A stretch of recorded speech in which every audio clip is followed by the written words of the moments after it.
Guys, we are live. Welcome to the 68th edition of the BG podcast. Thanks everyone for joining. For any new subscribers who've joined on the channel recently, we do the podcast every Wednesday at 8:30. And I know what you guys are thinking. Yes, it is a pretty good haircut. Jay's just been complimenting me on it offline.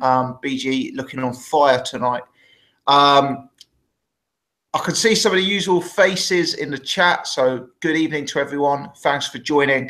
Absolutely jam-packed agenda tonight. You know, I've been looking forward to this podcast more than I have for a very, very long time. We're going to be talking Canelo, Triple G, Callum Smith, Joe Saunders. We're going to be talking some of the news stories in the sport of boxing, the Haye Bellew rematch, Carl Frampton. We may even touch on Rio Ferdinand.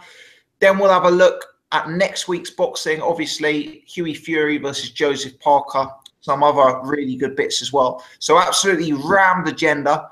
I'm joined at the minute by Jay.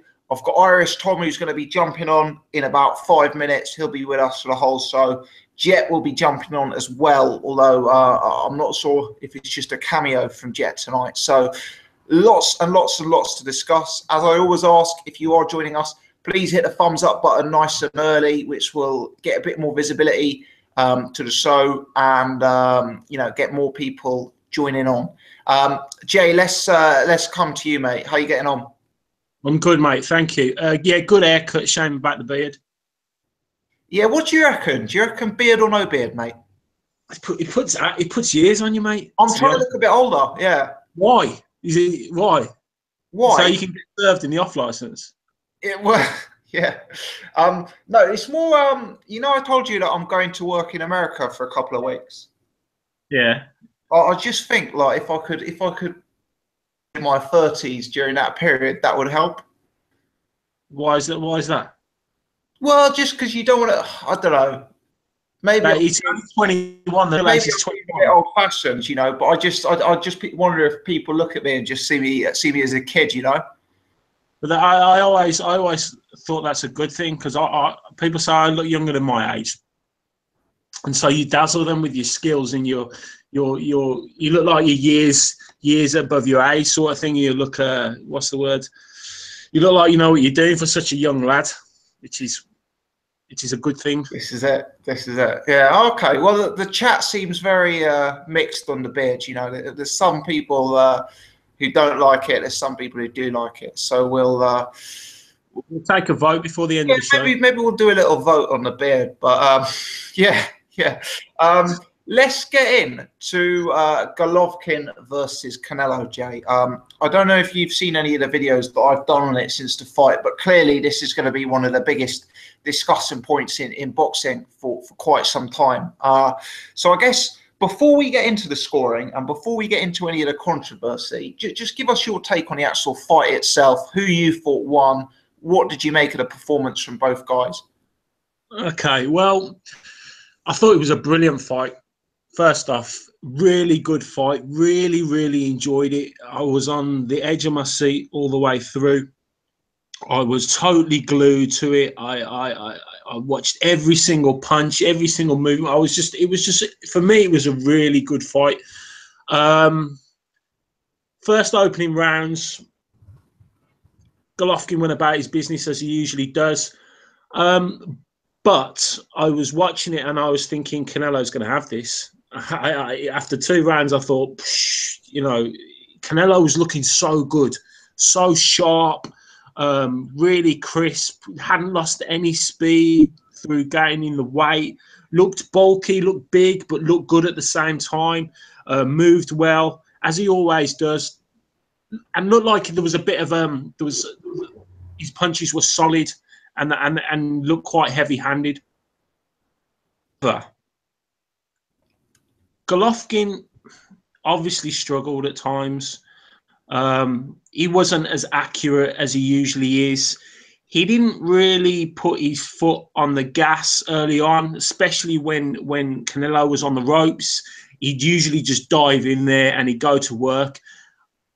He didn't do that. He'd let off a couple of punches and he'd sit back. Usually what Golovkin will do, he'll let off 5, 6, 7, 8, 9, 10 punches and then he'll sit off, and then he'll come back again. He didn't really do that. Now, I don't know whether that was because he's obviously wary of how good Canelo is on the ropes and how slippery he can be. And when you throw a shot and you miss, it takes a lot out of you. And maybe you thought this is going to go, you know, quite a while. He wants to preserve a bit of energy. Maybe that was the thinking behind it. There was many times that Canelo peeled off the ropes and missed the shot by inches. I don't know why Golovkin didn't take a step to the right and try and connect with him, which arm, and it's in his toolbox. So early on, I thought Canelo had really, really good success and looked really good, and I thought it was going to be a very interesting night.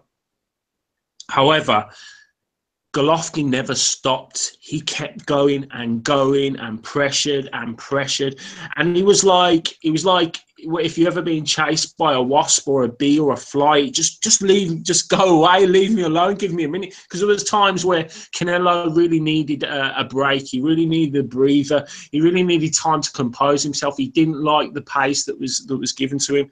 So for me, that's when Golovkin started to take over the fight and really started to rack up those rounds and rack up those points. After the first 4, 5, 3, 2 for me, you know. But that's when Golovkin really, really stepped it up. Now, I know that you could be of the opinion, and I like clean work, good work, and Canelo did a lot of clean, good work, but not enough. He did it in parts, he did it in patches, but there wasn't enough from him. Some very eye-catching shots, which a lot of judges will take on and will look at that, and judging is subjective. Do you like the pressure? Do you like the constant taking the fight to someone, or do you like the clean work? Mayweather is a perfect example that does a lot of clean work, doesn't really pressure a fight. Canelo, in his own mind, I think he probably believed that he did take that fight possibly because he'd see those shots and see those shots connecting. And he connected some great shots on Golovkin. And Golovkin has got a legendary chin, can take a punch like I've never seen. The guy is a machine when it comes to taking punches. He just shakes it off. And he got caught clean with potential knockout punches and just didn't faze him. So for me, as the rounds went on, Canelo didn't do enough. I started to see Canelo slow a little bit, whether that was the weight. Although he came back in the latter rounds, for the midpoint of the fight, he did tend to slow, did look for that breather. I'd have wished that Golovkin had really worked the body, really gone to town on the body and try and take that energy out of him and zap that energy out of him. But for me, as the time went on, Golovkin, for me, won the fight. He won the fight by 3, possibly 4 rounds. At worst, 1, maybe 2. And that's at worst for me. I am one that likes cleaner work. I'm not one for a pressure fight, but purely because Canelo just didn't do enough for me to win those tight rounds. And when you're looking at it from a judging perspective, Americans do like pressure. So I'm very surprised they scored it a draw, but they do like pressure. So I'm surprised. I know Irish will probably come on and talk about corruption, etc., etc. And it's hard not to believe. I don't like to believe that there is corruption in the sport. I know there is, but I don't like to subscribe to it as much as I possibly can. But for me, Canelo took the fight. I was very disappointed for him. It was a very sad ending to such a really interesting, enjoyable fight. Yeah, no, I hear that. What do you think happens next, Jay? Do you think that we need to see these guys square off again? Do you think that the draw has created a big enough discussion and controversy to merit the immediate rematch? Well, I think there's different schools of thought, really, because for me, if I was Golovkin, I'd say no chance. I'd tell him to fuck off. I wouldn't want the rematch. Purely because I thought he was let down very badly in that fight by the judging, and he's a very honest pro, Golovkin, and comes across a very straightforward guy and very honest in what he does. So it's very disappointing, and you could see he was extremely disappointed, and rightly he should be. So for me, I wouldn't take a rematch, but then there's got to be part of him that is thinking, I can beat this guy next time. I can beat him. And if a true champion and a true winner will want that victory on his record, he will be disappointed that he lost his winning streak and that he got a draw, even though I believe many people believe that he won. So there's a certain revenge in that. Secondly, the money. It's a big money fight again. He's going to make a lot of money. How much does he care about the money? Because if he doesn't fight him, who else is there? There's a rematch with Danny Jacobs. There's Joe Saunders. They're not going to generate the sort of money that Canelo is going to generate for him. And thirdly, is it written into the contract that there has to be a rematch, that he has to take it, that he's obliged to take it? I'm not so sure. I think there was a rematch clause on Canelo's side. I'm not so sure whether it was on Golovkin's side. So the issue is, if I was to bet now on who would win that fight, for me, Canelo wins the fight next time. Because I know Canelo will probably look at himself, if he didn't think he won it, and think he could have done more, which he could have done. I'm not so much sure what Golovkin can do, what more he can do. Because Golovkin's not going to get any better either, is he? He's not going to get any better. I still don't subscribe to the fact that he's declined that much. I really don't subscribe to that. I just feel that for the first time, he's fought a world-class elite fighter. It's the first time he's come up against someone absolutely elite. So he's not going to be this animal superstar because he's not allowed to, because he's fighting a very, very good fighter. Those two are elite fighters, you know, and then you're stepping down to your Daniel Jacobs and your Quillans and whoever in that division. So this is the first time he's fought an elite fighter, so he's not going to get everything his own way, and he's going to have to work a little bit harder, and he's going to have to change things up. So maybe there is question marks on how good Golovkin actually is. We know he's got super knockouts. We know he's a great boxer, and he's a really, really good boxer. But there was times there when he needed to change it up a little bit, think of something different. He kind of reverted back to type. And in a fight like that against such a good fighter as Canelo, you need a plan B, a plan C, a plan D. Yeah, it's interesting you say that, because I actually see it slightly differently. I actually kind of side with the theory that he has declined and that there's been evident slippage in his game. So if you're not seeing it that way, Jay, when you see him eating so many punches and when you see him being a bit slow and a bit predictable, I'm kind of saying maybe that's because he's had a lot of hard fights and a long career. But are you maybe more inclined to say maybe the fact he hasn't shown those weaknesses in the past is because the level of opposition he's been in with has been sub-elite? I think there's, you know, there has got to be a certain amount of decline, but not as big as I think people believe. There's times where he's been able to walk through punches quite easily. He's been hit, he laughs, he grins, and he carries on and goes back to work. Maybe his intensity maybe have dropped a little bit, but sometimes I wonder is because he's against a very skillful fighter and he doesn't have it his own way, and he doesn't have, you know, total control of what's going on. And in previous fights, he's always had the control. He's had the fear factor. He's had the control because, you know, his work rate was pretty decent, but his accuracy wasn't as good.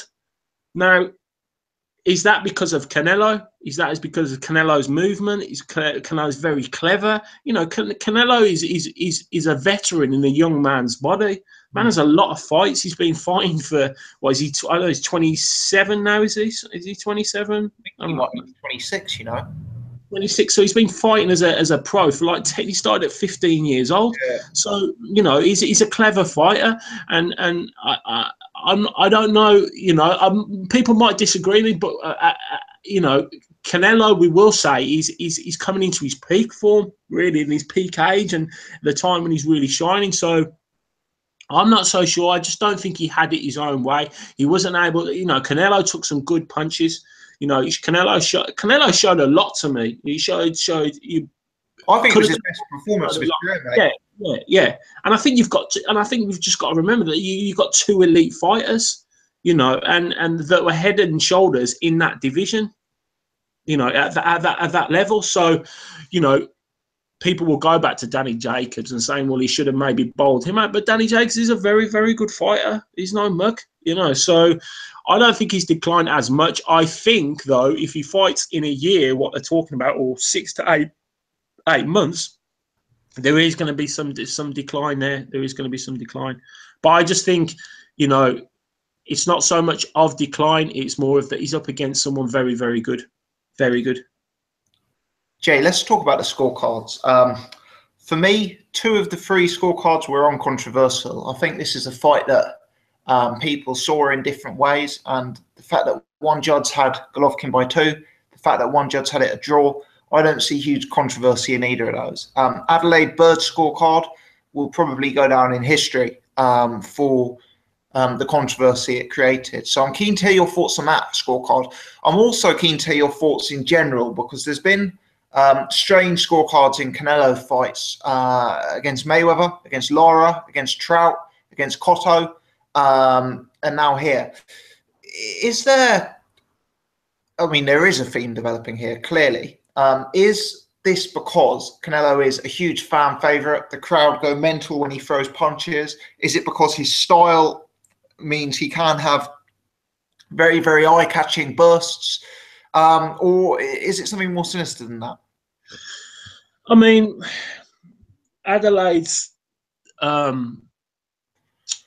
scorecard. I mean, a lot of people will say that she's been given a brown envelope under the table, and you know, because it's so ridiculous. What that says to me, it's so ridiculous that if you were gonna be, and we talked about this before, if you're gonna be corrupt, you would just not do it as blatantly as that. So I think it's very much just a lack of, I don't know, lack of skill to be a judge. I don't know how you become a judge. I don't know if you have to go to judging school, or, you know, you have to go to seminars, or you have to be, I don't know. But, you know, but she's had quite a few dodgy scorecards over the years. You know, this is not a first for her. It's a bit worrying that you put someone who's had issues in the past at such an important fight. You know, that raises questions for me. Canelo is obviously, now Mayweather has gone. He is the superstar of boxing. He is that golden boy over there. To excuse the pun, but he is that golden boy, and he generates serious amounts of cash. And there's not many boxers in the world that generate that sort of money. Money talks. He's essential to the success of boxing in America. So I'd hate to think it was sinister, but I really, you know, it's hard not to disagree that there obviously some sort of corruption there, because you know, clearly for me, I can understand, you know, the other 2 cards. I kind of get it, because, you know, depending on what you're judging on, but I don't think I know he didn't win that fight. He didn't win that fight. As I said, you know, if you had Golovkin 1-2 up, I get it. I'd say it's more, but if you got it, I'd be happy. But to have it the other way, or to have it like 118, you know, it's just, it beggars belief, really. And it's very sad after the circus that was McGregor Mayweather. This was the prime fight of the year. This was, you know, our opportunity to show people that this is what boxing's about. This is why we watch it. This is why we watch it in our millions. And sadly, after such a fabulous fight, sadly it ended on such a sour note, with such poor, disappointing, and a lot of casuals or people looking from the outside will just jump on it that it is completely corrupt, and it just gives the sport a really, really bad name. It's very sad, and it's very hard not to think that there was some sort of corruption or some sort of tampering going on within that fight. I'm not sure what would be worse, complete corruption or complete ineptitude, because if it was pure ineptitude, in many ways, that's even scarier. You know, at least you can understand corruption. But there you go. Well, what's sad as well is we look back at last week's podcast, Jet and I said both of us would lean towards Golovkin, but both of us are actually going to pick Canelo because of the judging. Yeah. And we weren't the only ones saying that. You know, Well, it was pretty predictable. I said Golovkin. It will go to the points. Golovkin. It will go to points. Golovkin will win, but Canelo. It will go to 12, but Golovkin will win, but Canelo will win on points. You know, and that's what I said, and you could see it coming all day, and really Golovkin needed to get him out of there, you know, for him to win that fight. But that was the shocking thing. Straight afterwards, I was just absolutely furious because I couldn't believe it. I thought it was in the bag. And if you listen to, and this is a point, if you listen to Max Kellerman afterwards, at no point did he mention this when interviewing the fighters and when interviewing Gennady Golovkin. He didn't mention it at all, which is another big concern to me as well, because this time with HBO, he's a company man, and it all seems connected, that he just wanted it to go in Canelo's favour, and Canelo gets beat. Conor may have only got beat by 3 rounds for me, 3 or 4 rounds, or say 1 or 2 rounds. So if we want to get it, if we want to gain some respect and gain his reputation and gain another fight, we throw it in as a draw. You know, it kind of like it's very sad, and she should never judge again. You know, it's as simple as that. And she's had dodgy scorecards in the past. And I imagine Irish Tom will be able to rattle them off, but I know for a fact that she has. Yeah, Calzaghe Hopkins was the famous one, but I believe she's also had some MMA decisions that have led a lot to be desired, because she is a judge in that field as well. You have introduced Irish Tom. We'll bring him in just a second. 160 of you guys watching live. Thanks for joining, everyone. Please hit the thumbs up button if you're one of those watching live, or if you're watching this after it's been uploaded at some point in the future. Iris, good evening. Give us a sound check, mate. Testing, 1, 2, 3. Oh, really struggling there, Iris. Go again. Testing. I can hear you very faintly, but you're not loud enough for the viewers to hear you, mate. Oh, 1 second. Give me a sec. Can you turn me up on your end, maybe? I've got you maxed out at my end, Tom. Can you hear me better? You're good now. Let me see. How about that? Yep, that works. Jay, is that loud enough for you, mate? Oh, go again, Tom. Yeah. Okay. It's all good. I think all good. All right. Cheers, Tom. Yeah. Tom, you're probably just hearing the end. I see you joined a few minutes ago. You've probably heard the end of Jay and I talking about the scoring. Before we get to the scoring, give us your take on the fight in general and how you saw it. Well, all I can think of is that, Eddie and Barry Hearn must be fucking fuming after that fight, because,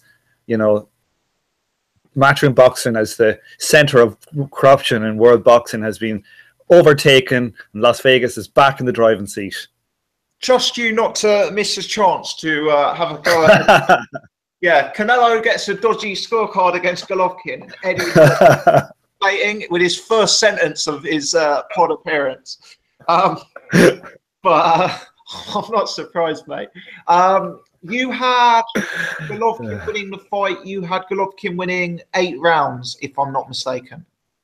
Well, yeah, no. When I watched it live, now I'm watching on a really shitty stream.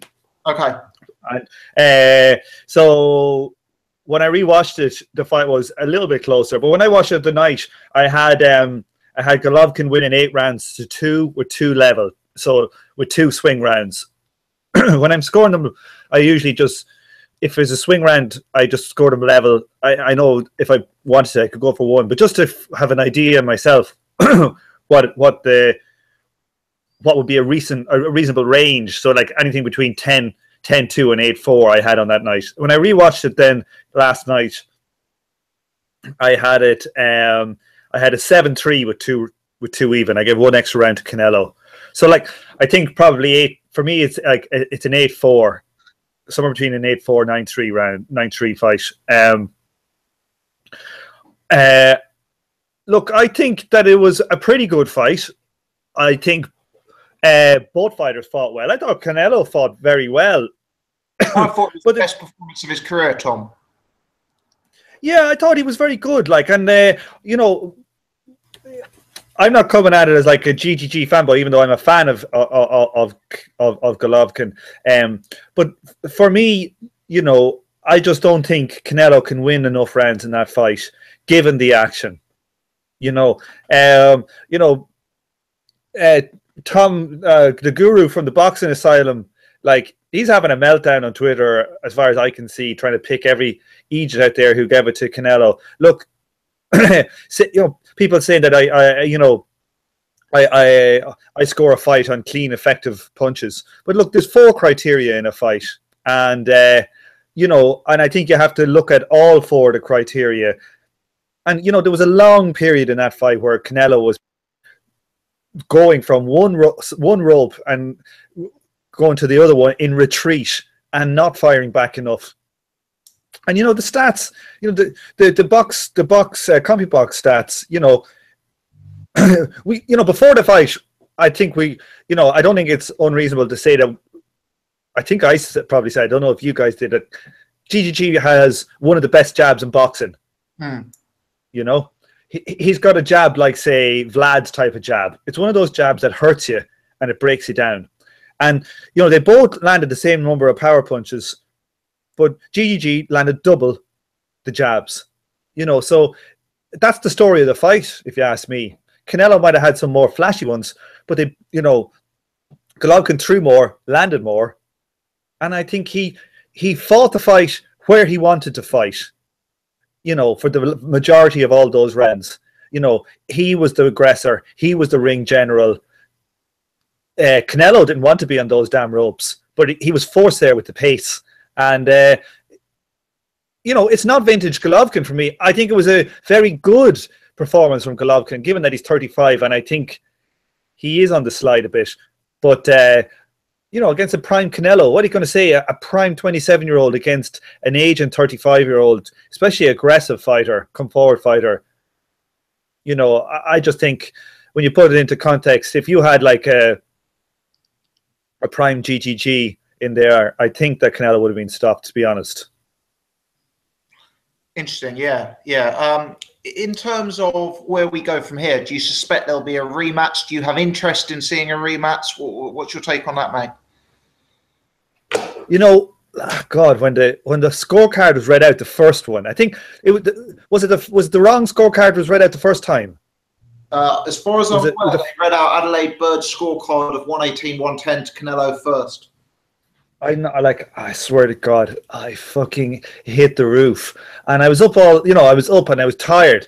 And I swear to God, I was fuming. I was like, you know, like when they said 118-110, I was like, oh God, yeah, they're actually giving it to Golovkin the way I'm scoring this.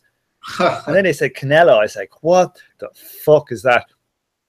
You know, totally disgraceful card. You know, and when it happened, I was like, when the draw was given, I was just like, fuck the rematch. I was thinking, just go to Billy Joe Saunders, you know, unify all the titles. You know, fuck them. You've got plenty of money now. You know, fuck them. What are you going to be doing going back against them? How are you ever going to get a fair crack at the whip? So, like, but now when I rewatched it, like, I felt like the fight was closer when I rewatched it. But I still think that, you know, I don't know if I want to see the rematch. You know, like, do you know what really gets me is like, you know, the pure hypocrisy of like De La Hoya and Bernard Hopkins. You know, for two great fighters, you know, and they talk about McGregor and Mayweather as making a disgrace, you know, joke of their damaging their sport. They had the gall to say shit like that.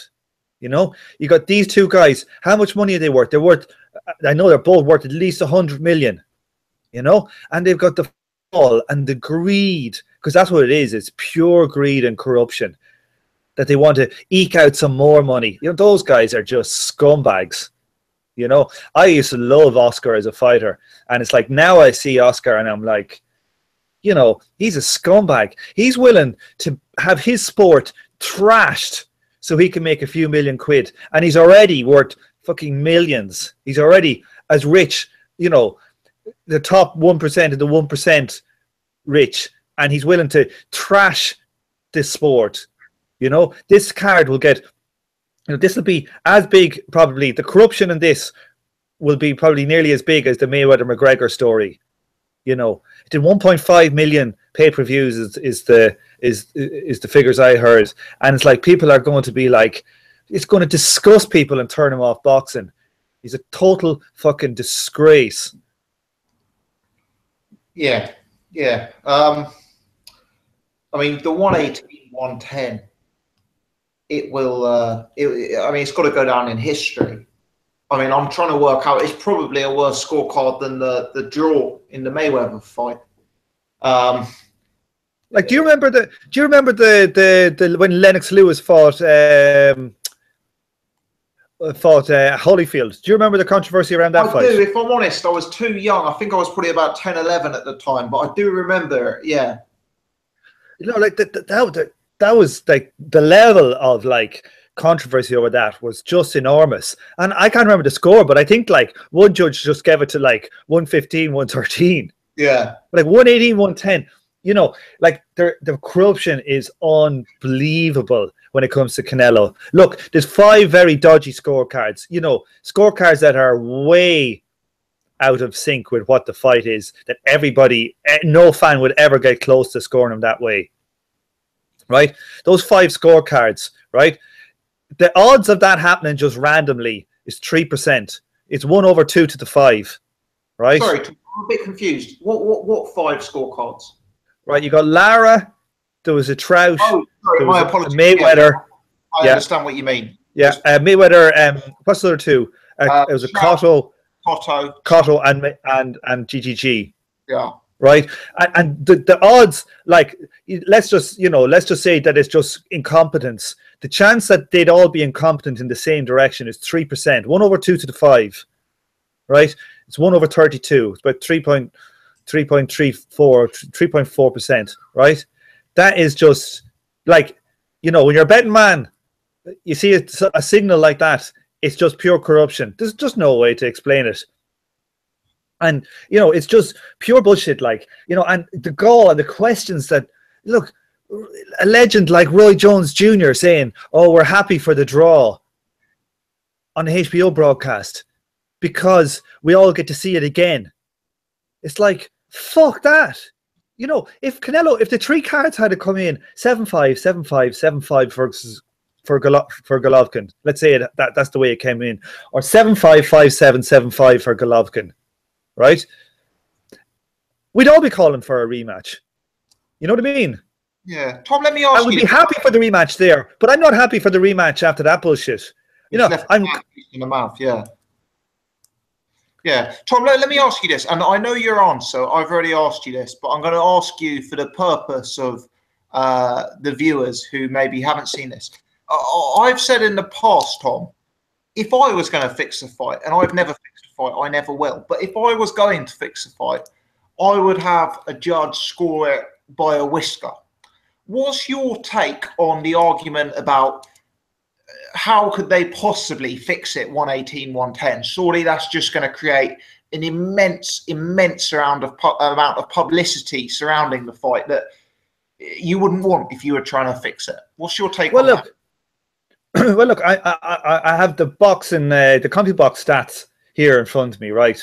Yeah. Like, and so many of these rounds where there's only a difference of 4 to 5 punches in them, right? So when that happens, you can just, what are you going to do? You know, like the thing is as well is you're scoring the early rounds, say for Canelo, and then I just think you just score anything you can for Canelo. Look at the Mayweather one. You know, most people think that he didn't win any round in that, and he gave him 6. You know what I mean? Like in this one, for example. No, but for example, in this one, like third score. But let's say we all assume, let's say that Canelo won 4 rounds. Okay, let's say everybody agrees Canelo won 4 rounds, and then there are other 4 or 5, 6 reasonably tight rounds. You give them all to Canelo.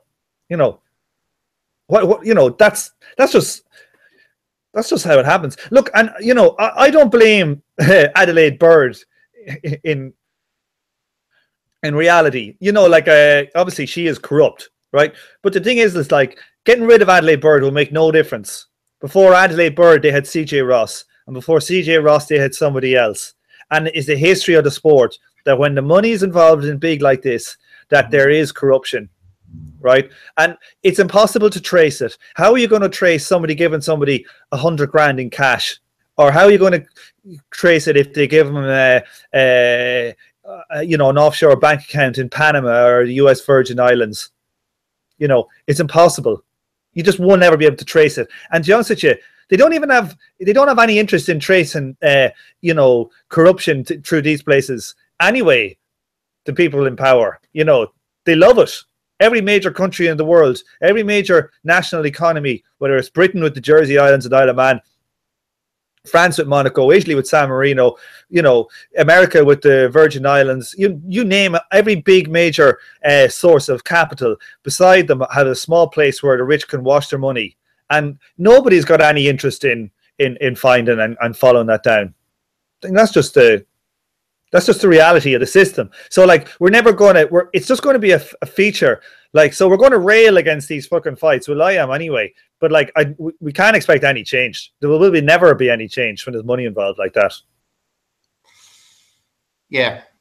A bit of a black eye for boxing, that scorecard. And I think what's unfortunate is in many ways it was quite a close competitive fight, you know, and the kind of large discussion about how the fight's gone down has been unfortunately dominated by the conversation of that scorecard, which is unfortunate. But yeah, okay, guys, I'll move on from Canelo Triple G because we've still got some other big fights to discuss from last weekend. Seeing as there's only 3 of us on the panel tonight, rather than go to one of you specifically, I'll just throw it out there. Let's start with Callum Smith. I really wasn't overly taken by his performance. I thought he did well to go 12. I thought he did well to get his second win and come back into a fight where he was having the momentum well against him during the middle rounds. So I give you know, real credit to him for that. But on the whole, I felt he looked very beatable. What's your take? Yeah, well, I think, you know, the tournament like this would blast through that matchroom hype. That Callum Smith just looks like a top 10 super middleweight. Probably mid to lower of the top 10. I thought he showed Hart, you know, he got his nose busted up and he went around. I think he probably struggling to make super middle. I think that he looked like a zombie. Skoglund, in fairness, did better. Not so much did better than expected, but he showed a lot of good foot movement, which I didn't think he'd show. And from what the little I saw of him, and he showed good boxing ability, I think, but you know, just not enough talent or not enough power to really trouble Callum Smith. But you know, I think, you know, probably 2 European level fighters. Yeah. Callum Smith has got the winner of Bramer versus Rob Brand next. So, you know, potentially he's going to have enough to feature in the final, Tom, I guess. You know, that doesn't look like the most complex draw that he's got. Oh, look, those 2 guys, Bramer and Brand, are probably just as good as Skoglund or better. So that fight, wasn't really scoring it. I was watching it in Russian, but I think I kind of got the impression it was kind of like an 8-4, 7-5 fight, maybe a 7-5 fight. But like, you know, those guys are going to be able to give him just as rough a time. Absolutely, like, I don't doubt that for a second, and probably more. So, you know, Callum Smith is, you know, for a Joe Gallagher fighter, he's not that bad to watch. And the boxing Super Series, you know, it was actually a good fight. You know, these fighters are really putting on the line. You know, I think this Super Series is a fucking great thing, and I hope it doesn't just disappear after a year. Yeah. No, I agree. It turned it into a good fight, and Yeah, I thought Callum Smith deserved some credit, but I still thought he looked infinitely beatable. Jay, do you agree with that? Yeah, Callum Smith is poor. Well, okay, Callum Smith was poor. His judging of distance is awful. He reaches for punches. Yeah. He doesn't keep his. He needs to keep his hands up a lot tighter. He's too open for that jab. He's got no head movement really. He's got no upper body movement, and he just takes. He takes too many. You can forgive it because he needs active. He needs to be active. He needs more fights. He's too long inactive. It's not good enough for any fighter. I would, for such a guy with such great physical attributes, he's a big guy. He's obviously stretching at the weight, but he's tall, he's rangy. He's got things there that he doesn't utilize at all. So the first thing I'd say to Callum Smith is dump Joe Gallagher. I'm not a massive Joe Gallagher hater. I'm not a massive fan, but go with a trainer that will look at his attributes and use them effectively. He's not a naturally skillful, eye-catching boxer, but he's got a good. How could you know though with Joe Gallagher? Like any fighter that goes to go Gallagher, their skill level reduces. Well, yeah. Well, I'm not saying it, but I don't think he's not a natural mover boxer. You don't look at him like that. But I think he could be really effective because he could be quite awkward if he utilises what the physical attributes he has. So he's awkward, but he's not effective. So if you take someone like Ndongo, for instance, who's awkward, doesn't look great at all, but so effective, Callum Smith could be that fighter, but he needs someone. And possibly he's just been with Joe Gallagher too long. Possibly that's what, Scott Quigg got out of there. Many fighters leave their trainers because they need to learn something else. They need someone, you need someone to look at him with a different eye. When they're working together for so long, you don't see those things. You need someone to come in from the outside and go, oh, okay, have you tried this? Have you done this? Because for me, he needs to. He's gonna struggle. He's gonna real struggle going forward because he just doesn't utilize, I think, what he's got. He's obviously got a bit of power as well because he's a big guy, but there was just, for me, nothing there. And you put him, put him with someone with a decent. If you put him against George Groves, he's going to be in big trouble. So he's seriously get lit up. Yeah, big time. And it's not, and as I said, it's not because I don't think he's that bad. I've never thought he was that bad because I always looked at him and thought you could do something because of his physical, as I keep saying, his physical attributes, but he just does not use them. He lunges for punches. It's just, he's so open. It's ridiculous. And he got his nose broken, and I'm not surprised because he's so open down the middle, down the pipe. You have him all day. And Eric Skoglund, I said last week that he's a good fighter. He does things well. He does the basics well, and he showed that, and he does. He's not elite, but he's a good fighter, and he kind of showed big holes in Callum Smith. So you get a fighter a step above that, a George Groves, for instance, it's lights out. Forget about it. The thing is with Smith though, like he did show Hart, so maybe he'll improve with being thrown. Now he's being thrown in at the deep end finally, but his level has been kind of really exposed. But how the hell do you learn, like, by not having a decent fight in 2.5 years or whatever the hell it is? Yeah, exactly. He should be having learning fights. The Joe Gallagher thing is, he's been with him such a long time, and a change is better than a rest. He needs someone to take him and utilize those things he's got, because he doesn't use them. If you're not a super skillful boxer that's got different plan A, plan B, plan C, and can adapt so quickly and lots of movement and he's very slick, he's none of those things. So what do you use? You use your height, you use your range, you use your power, and do the simple things well, and you'll go a long way. If you don't, Tony Bellew is a perfect example. Look how far he's got. He's not a great boxer, but he does certain things very well. And he grasps onto that and he uses them. Do you know what Tony Bellew does well? He makes a fool out of gossip and makes him lose all his money. And same as me, though. Same as me. Because you look at him and you think, I don't see it. I don't see you winning that fight because I don't see what you can. But he just does. He does the simple things very, very well. And if you can do that, you'll go to a certain level, and it will get. And if you've got heart to add to that, and you're fit, and you've got a good gas tank, you'll get there. It's just Callum Smith, like he's quite predictable, but he's got some basics, certainly offensively, quite well. And I thought he'd be way too schooled for Skoglund. I thought Skoglund would look quite raw and quite green and sloppy next to him. But what amazed me was how Skoglund, who was the smaller man and who was probably the less crafted boxer, absolutely jabbed his head off. I mean, you guys have mentioned it with George Groves. I mean, if that was George Groves hitting him like that with the jab, bloody hell. It also makes me think about Jürgen Bremer, you know, because Bremer's obviously an older guy and he's going to be sucking himself down to 168. But, you know, Bremer's got a jab, hasn't he? And if Callum Smith is that vulnerable to a fighter as raw as Skoglund, it may not take the best fighter in the world to get him beat. But I don't even think Skoglund was that raw. Like, I think he showed good foot movement and he had a plan and he was able to land his job. All he had was a jab.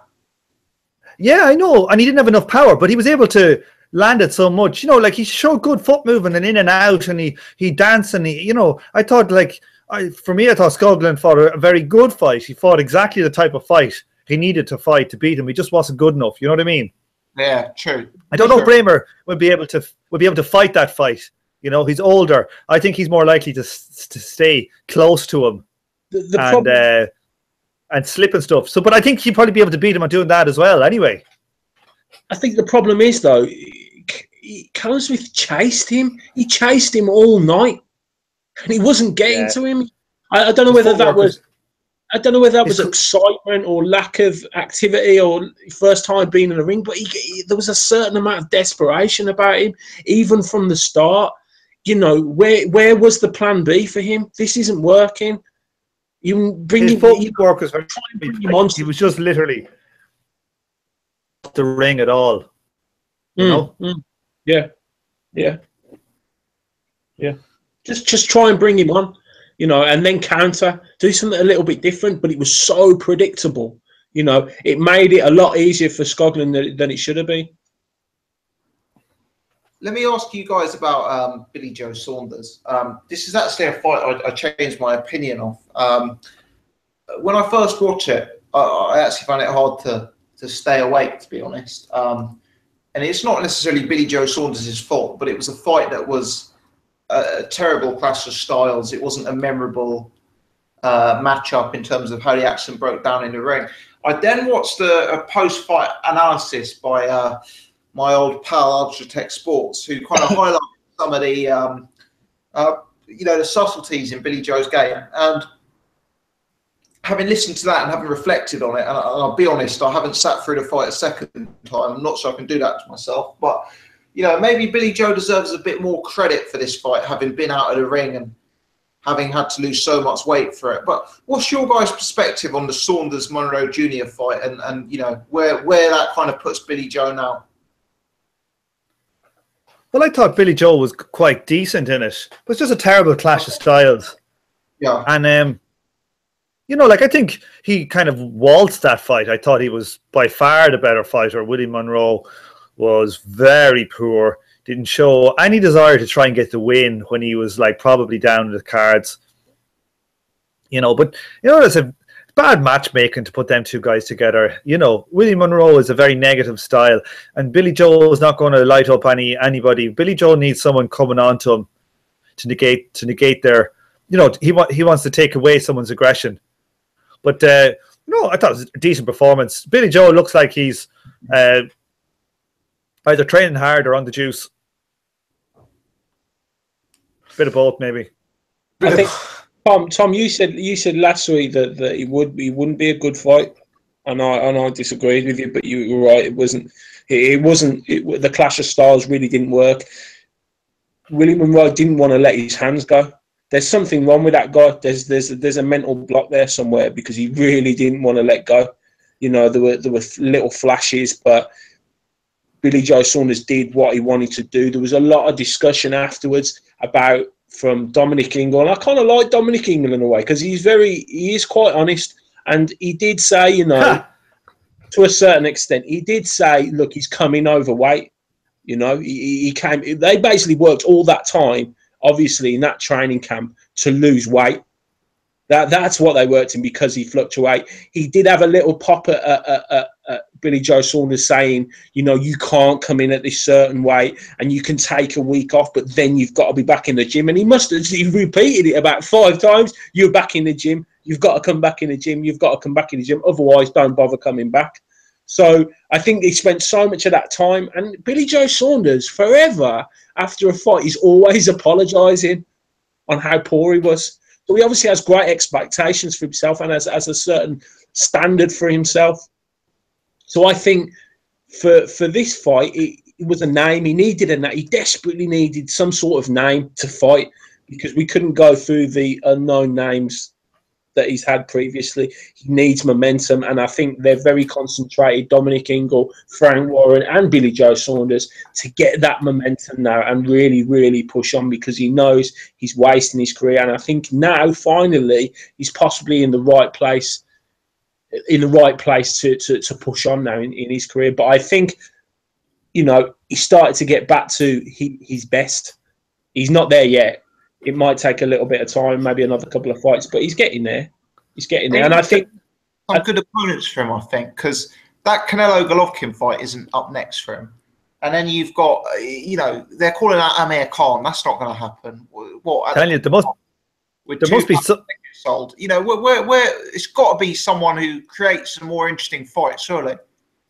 There must be something in the water up there, boys, in Sheffield. All these lads fucking calling out Amir Khan out of that gym. Fucking Nassim Hamed's going to come back now and start calling out Amir Khan. Wait to see. Well, he's not. That fight's not going to happen.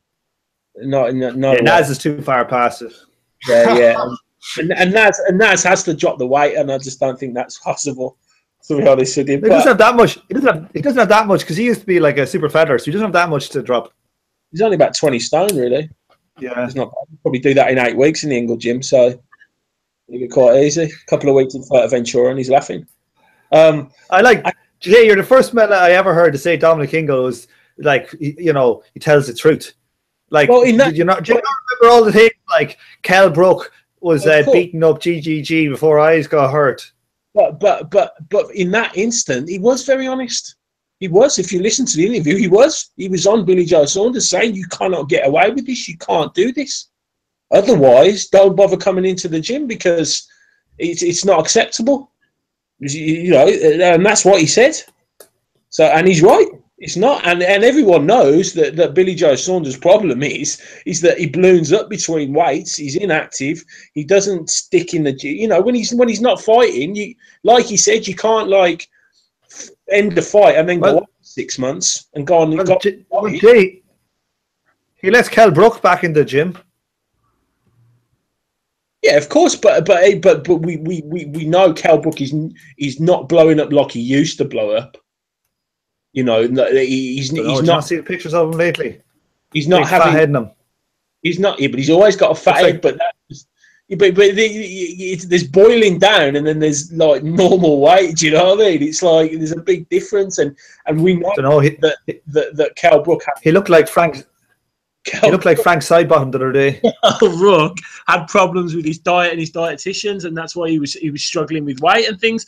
So I don't think. I think he's right in this instance. He said the right thing because we all think it.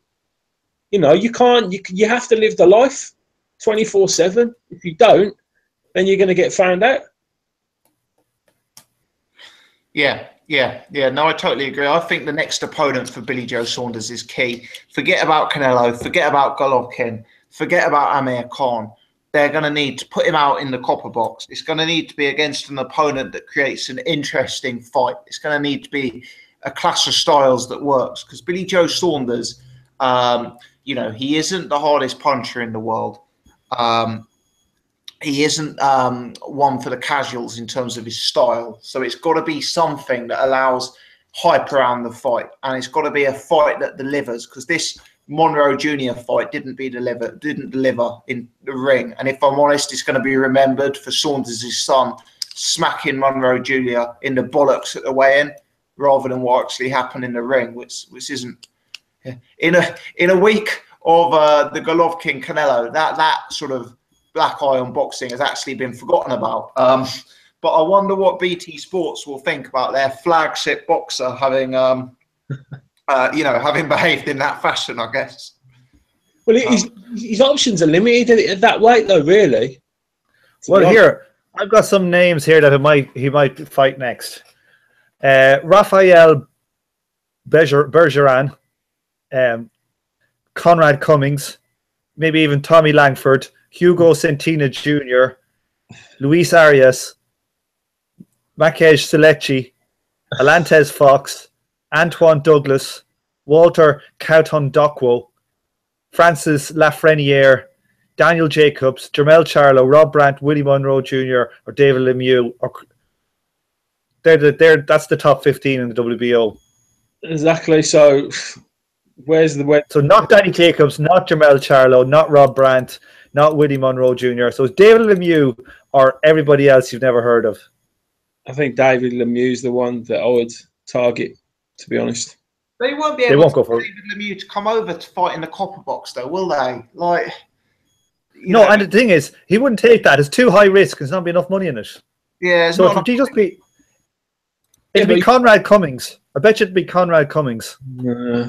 I'll tell you what, there was more crowd trouble at that fight as well. I mean, I've been to a few of these bills now, and I've got to say, maybe I'm probably very soft as these boxing fans go, but I've been to a few of these bills now, and it's actually putting me off buying tickets. I've got to be honest. Like, there's been some real unpleasant crowd trouble at a few of these bills, and I've witnessed some of it in person, and it really is unpleasant. I was offered a pair of tickets to go to one of these events with myself and my girlfriend, and I said, absolutely no way am I taking my missus to it.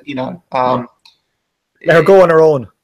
Let her go on her own, yeah. It used to be those big events, though, because I remember when I went to Froch Groves, like, if you went out by the bar area, there were just people just pissing up the bar, like in plain sight, just taking a piss.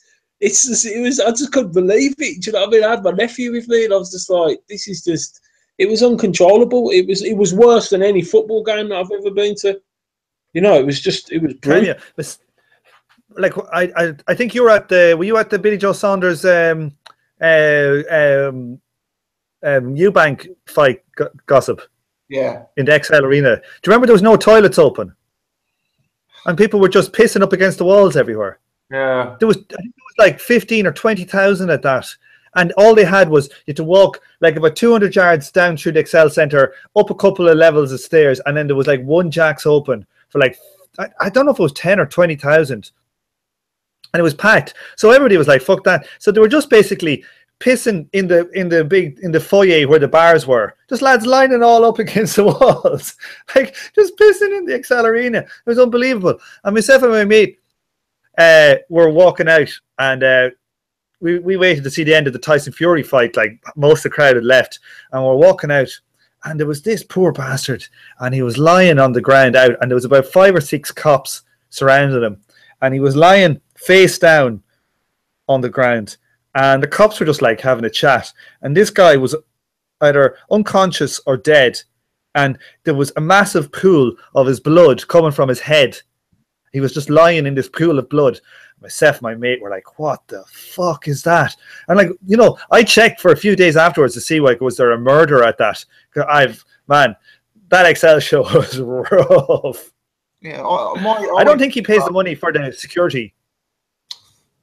I don't think he pays the money for the security. He's saving money and only having half the security he needs. I don't know.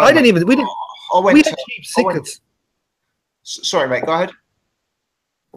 So we had cheap tickets at that one, and there was no fucking security about where you sat. So we just went right up to the front. We were just sitting right up in the front. No one fucking said that to us. Yeah. I do think the matchroom are better run. yeah, I went to that Haye Chisora fight, and that was 4 or 5 years ago. That was like taking your life into your own hands. I remember spilling out of West Ham 11 o'clock at night. I must, some of the violence that you saw that night. I'll tell you what, the safest place was in the ring that night.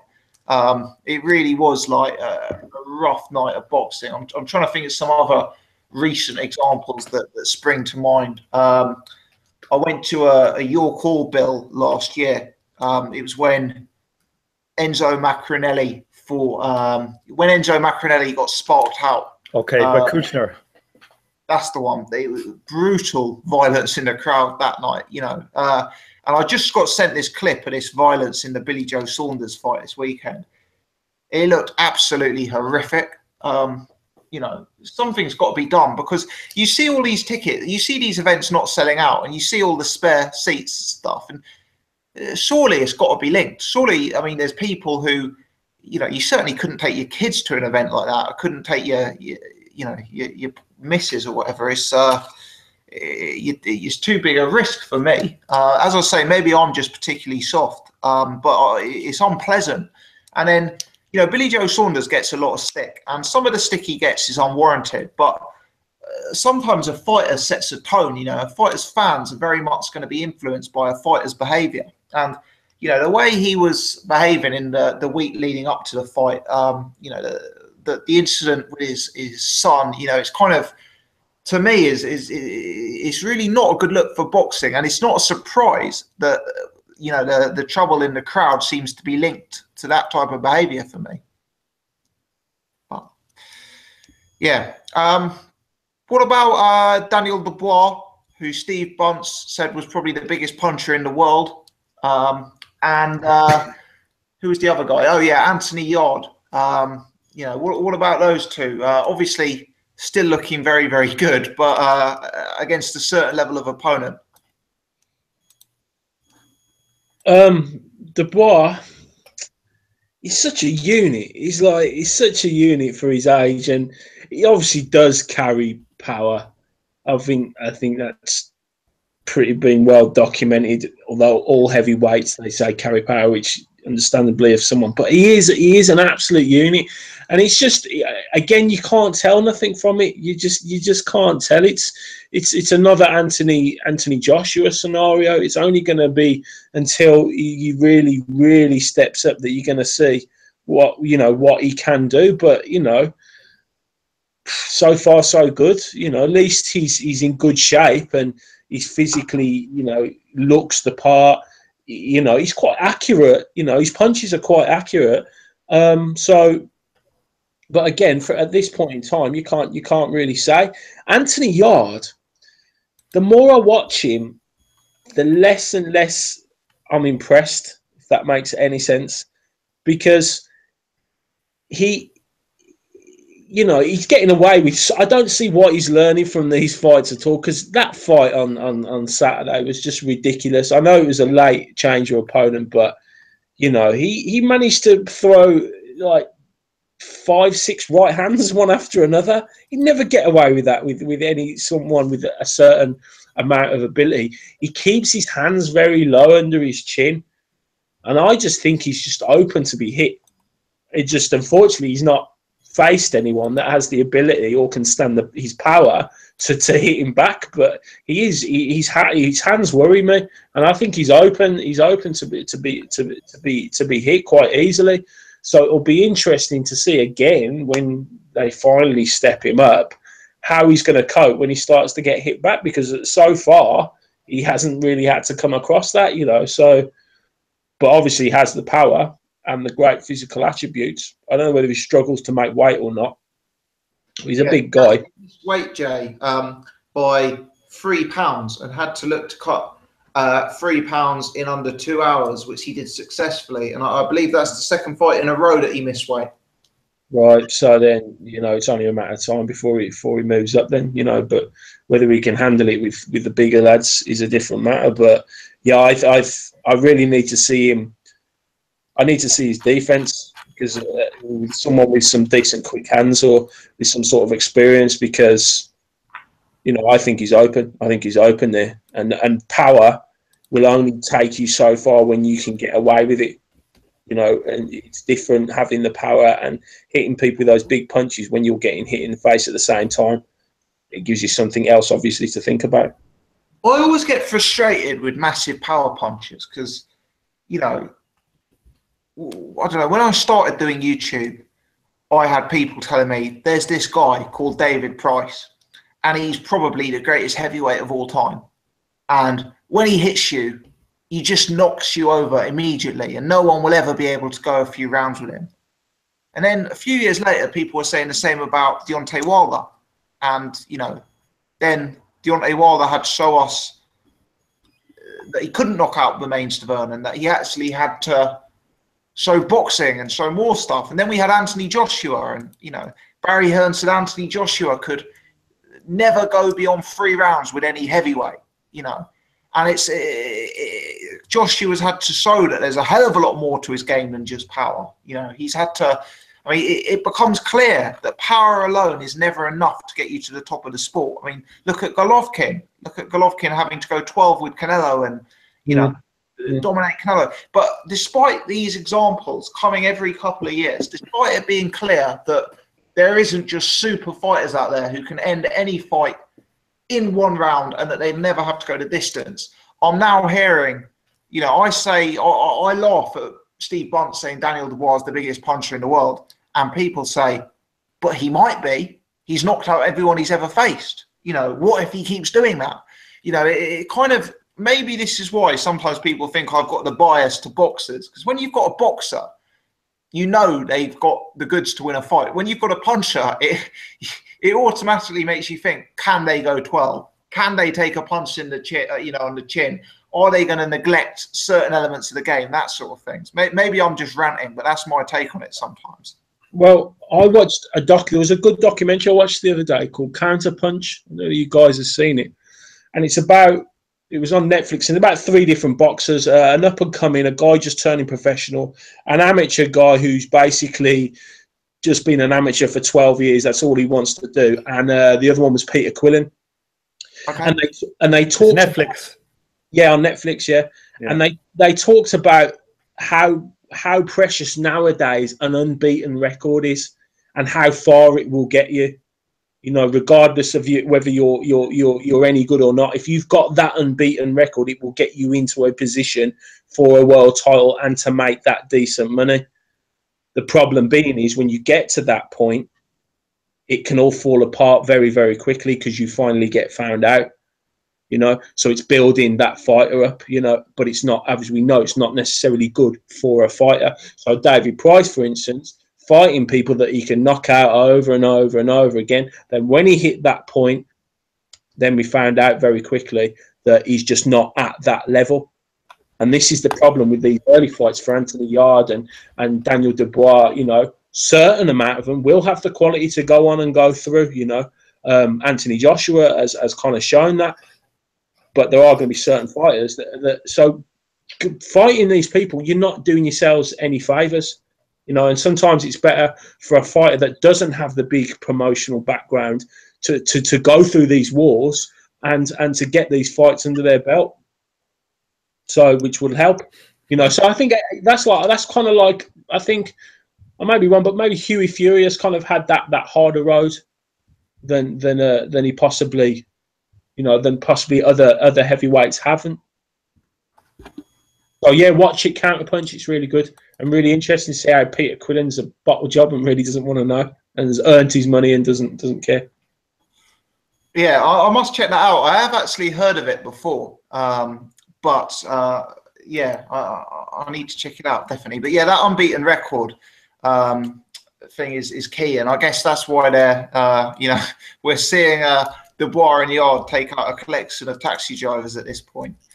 But there you go. Right.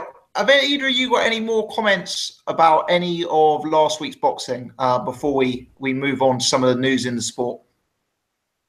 I'm just going to say, like, that was a pretty rubbish card that Frank had on. You know, like, I know I normally say Frank matches stuff well, but, you know, was there one decent fight and all that? And to make it worse, fucking the pig was cancelled. Where did the pig go? I believe that. Yeah, the pig was cancelled.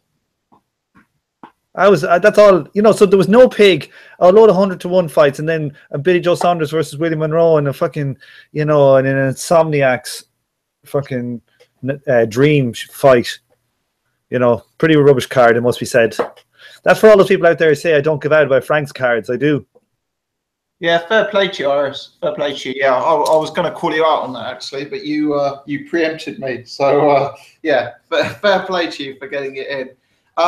215 people watching live. That's the biggest numbers we've had on this since Klitschko versus Joshua. So that kind of shows some of the interest that you know, Canelo versus Triple G has created. So thanks to everyone for joining. Hit the thumbs up button if you are watching live. Only about a third of you watching have done that, so it helps get more people involved if you do that. Let's move on to some of the sports in boxing, and let's start with a story that I happen to know is very, very dear to Irish Tom's heart.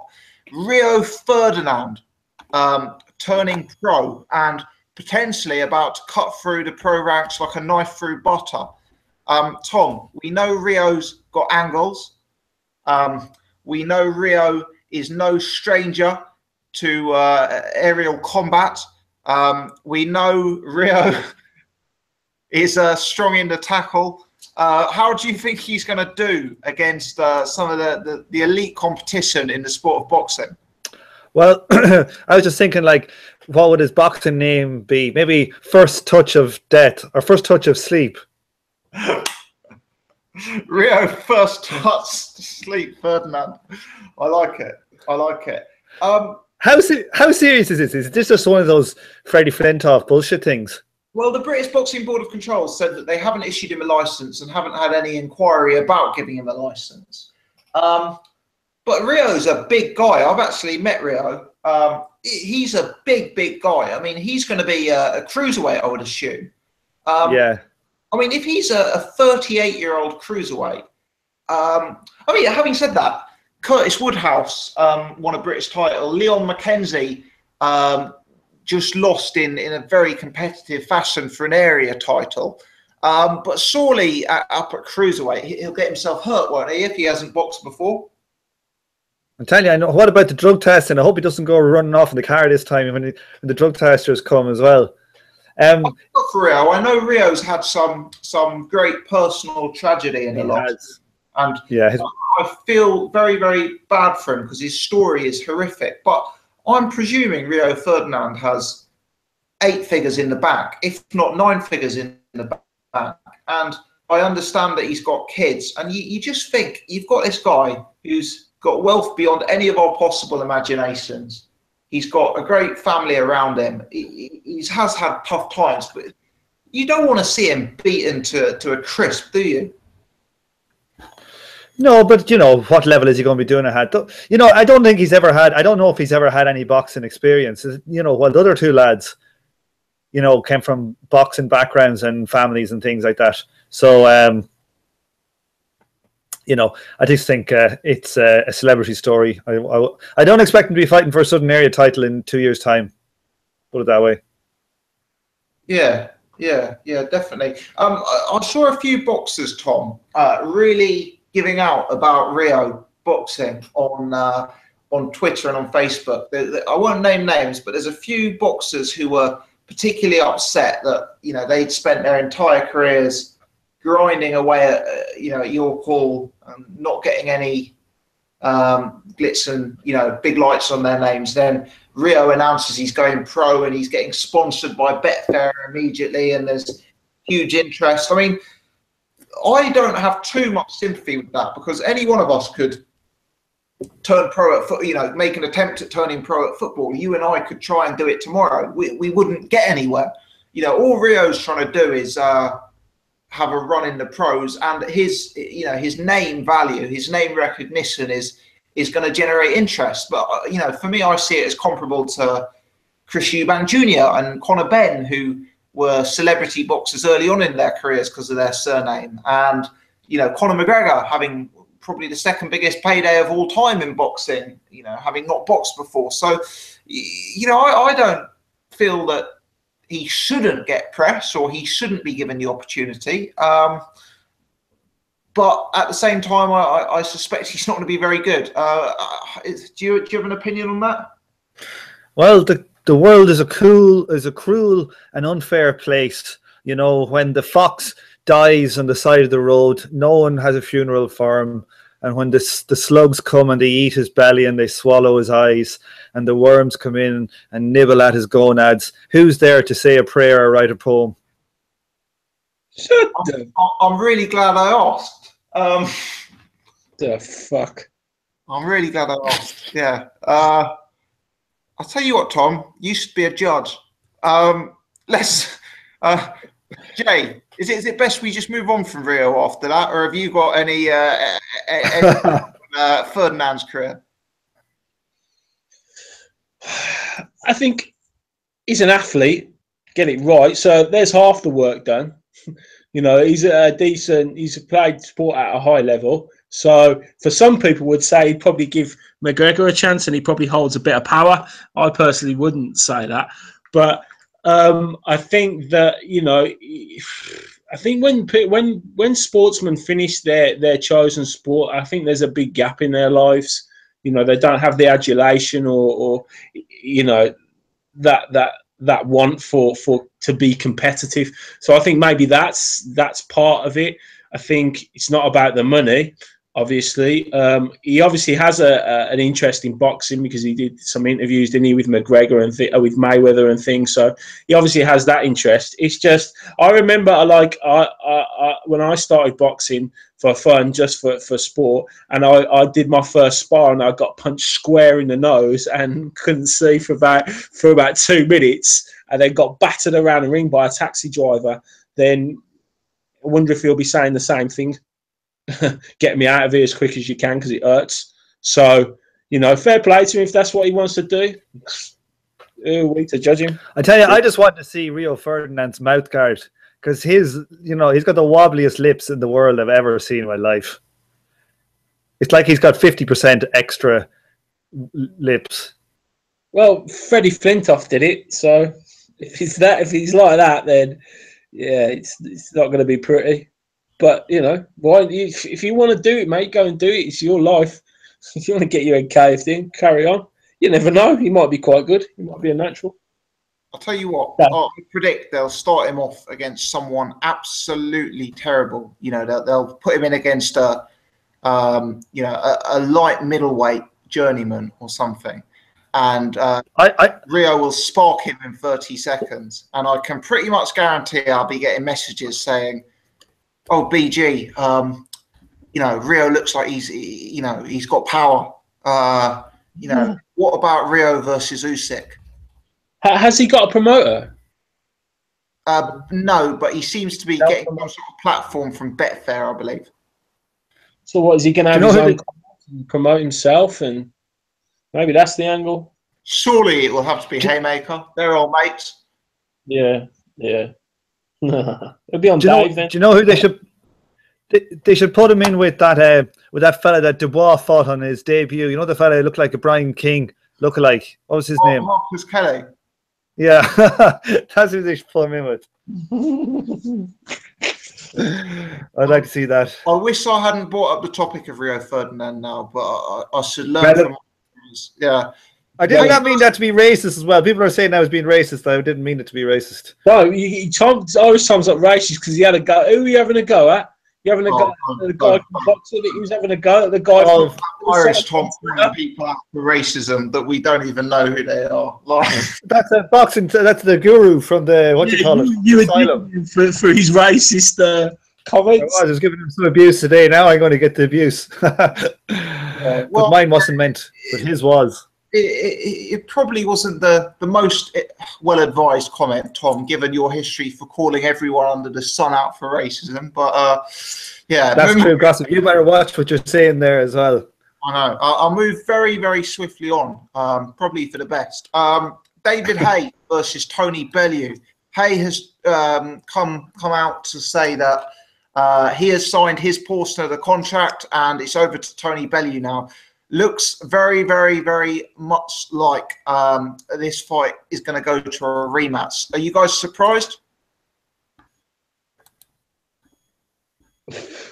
No, I'm not surprised. I'm not surprised at all. What options are there for both of them? Well, for David Haye, he just loves money, doesn't he? So he'll take that. It's if he wins, which I say he will, but he gets his name back out there and goes for that elusive hunt for that heavyweight title fight. Tony Bellew, he's admitted that he's not got many fights left. Who else is out there? Andre Ward's not really going to attract the money that David Haye will attract in this country. All the cruisers are pretty much tied up. Parker, I think Parker's probably going to be on schedule to fight one of the big two, to be honest. So, it's his only option. It's both their only options, and they know that they can make a lot of money out of it. It's a winnable fight for both guys as well, isn't it? That again? It's a winnable fight for both guys as well. Well, again, I'd bet against Tony Bellew to lose. I'd bet that David Haye a fully fit David Haye would win that fight. He'll probably upset it again, but Bellew obviously knows he has won and thinks he can win again. And David Haye probably believes that if I hadn't had the injury, I could beat him. So, it's a fight I want to watch. It's a fight I want to see. I'm not like Irish Tom. I think it's a good fight. Yeah, it's a real 50-50. I find it hard to call to pick a winner. Actually, I'd be interested to see what the bookmakers have as the favourite. I presume David Haye will be a favourite, but I guess you never know after last time. Derek Chisora signed with Matchroom. Talk of him having a European title fight, followed by a potential rematch with Dillian Whyte in the new year. I believe Eddie Hearn's going to get Derek Chisora out against a sort of TBA opponent fairly swiftly. For me, Derek Chisora, interesting character, a guy who's involved in interesting fights, a guy who loses every single time he fights at the top 20 level. Am I being harsh? No, he's just a card filler, isn't he? He's just another name for a card filler. This is purely, it always is, but this is definitely for monetary reasons for Eddie Hearn. It's just another card filler like Dave Allen. It's just name. It's just a name. And Derek Chisora will keep on going until no one wants him anymore. He'll never stop. So that's all it is. It's a name, and then to bring hope. Well, I don't know whether Dillian Whyte would really want that fight now. I'm not so sure. I guess it would be Dillian Whyte's opportunity to headline a Matchroom pay-per-view, which he won't have done before. Yeah. But, yeah, Derek Chisora must have, if you compare earnings to ability, Derek Chisora must be one of the highest overperforming fighters. I mean, I guess you'd have to throw Bellew into that mix, etc. But Chisora's earned serious money from the sport, hasn't he? He's a heavyweight though as well. Yeah, certainly adds an extra amount in terms of the financials. Guys, let's move to next week's box. He can't compete with Scott Quigg. For Scott Quigg, not in terms of charisma, not in terms of earnings. No, very talent. Scott Quigg. Guys, more good boxing next week. There's actually quite a lot of fights next week. I have heard a rumour, by the way, that I'm talking in the chat. I can't 100% confirm this, but I've heard a rumour that Eddie Hearn may potentially have some sort of free-to-air streaming of Campbell Linares to take on the Hughie Fury-Joseph Parker fight. And he may allow some sort of free streaming of that fight at the same time as the pay-per-view, which is pretty aggressive business tactics from him, if that is to be the case. That may be internet nonsense and may not happen at all. I haven't seen any confirmation of that. But let's start by talking about the main fight of the weekend, the pay-per-view, the YouTube pay-per-view of Hughie Fury versus Joseph Parker. It's been quite an odd promotion to this fight. It's largely flown under the radar. There's been lots of talk about how poorly it's done for ticket sales. There's been, lots of talk about the YouTube pay-per-view. We had Joseph Parker's promoter, David Higgins, storming the press conference with Franz Bofer, who fought Mike Tyson back in the day as his bodyguard, bizarrely, to have a go about the original choice of referee. Quite a sort of bizarre fight, how it's been off and on and how it's kind of flown under the radar. What are you guys making of it? And I guess putting all of that aside, it's actually a very, very good fight, and it's kind of hard to pick a winner, I guess. Well, there was a lot of coke. Echo.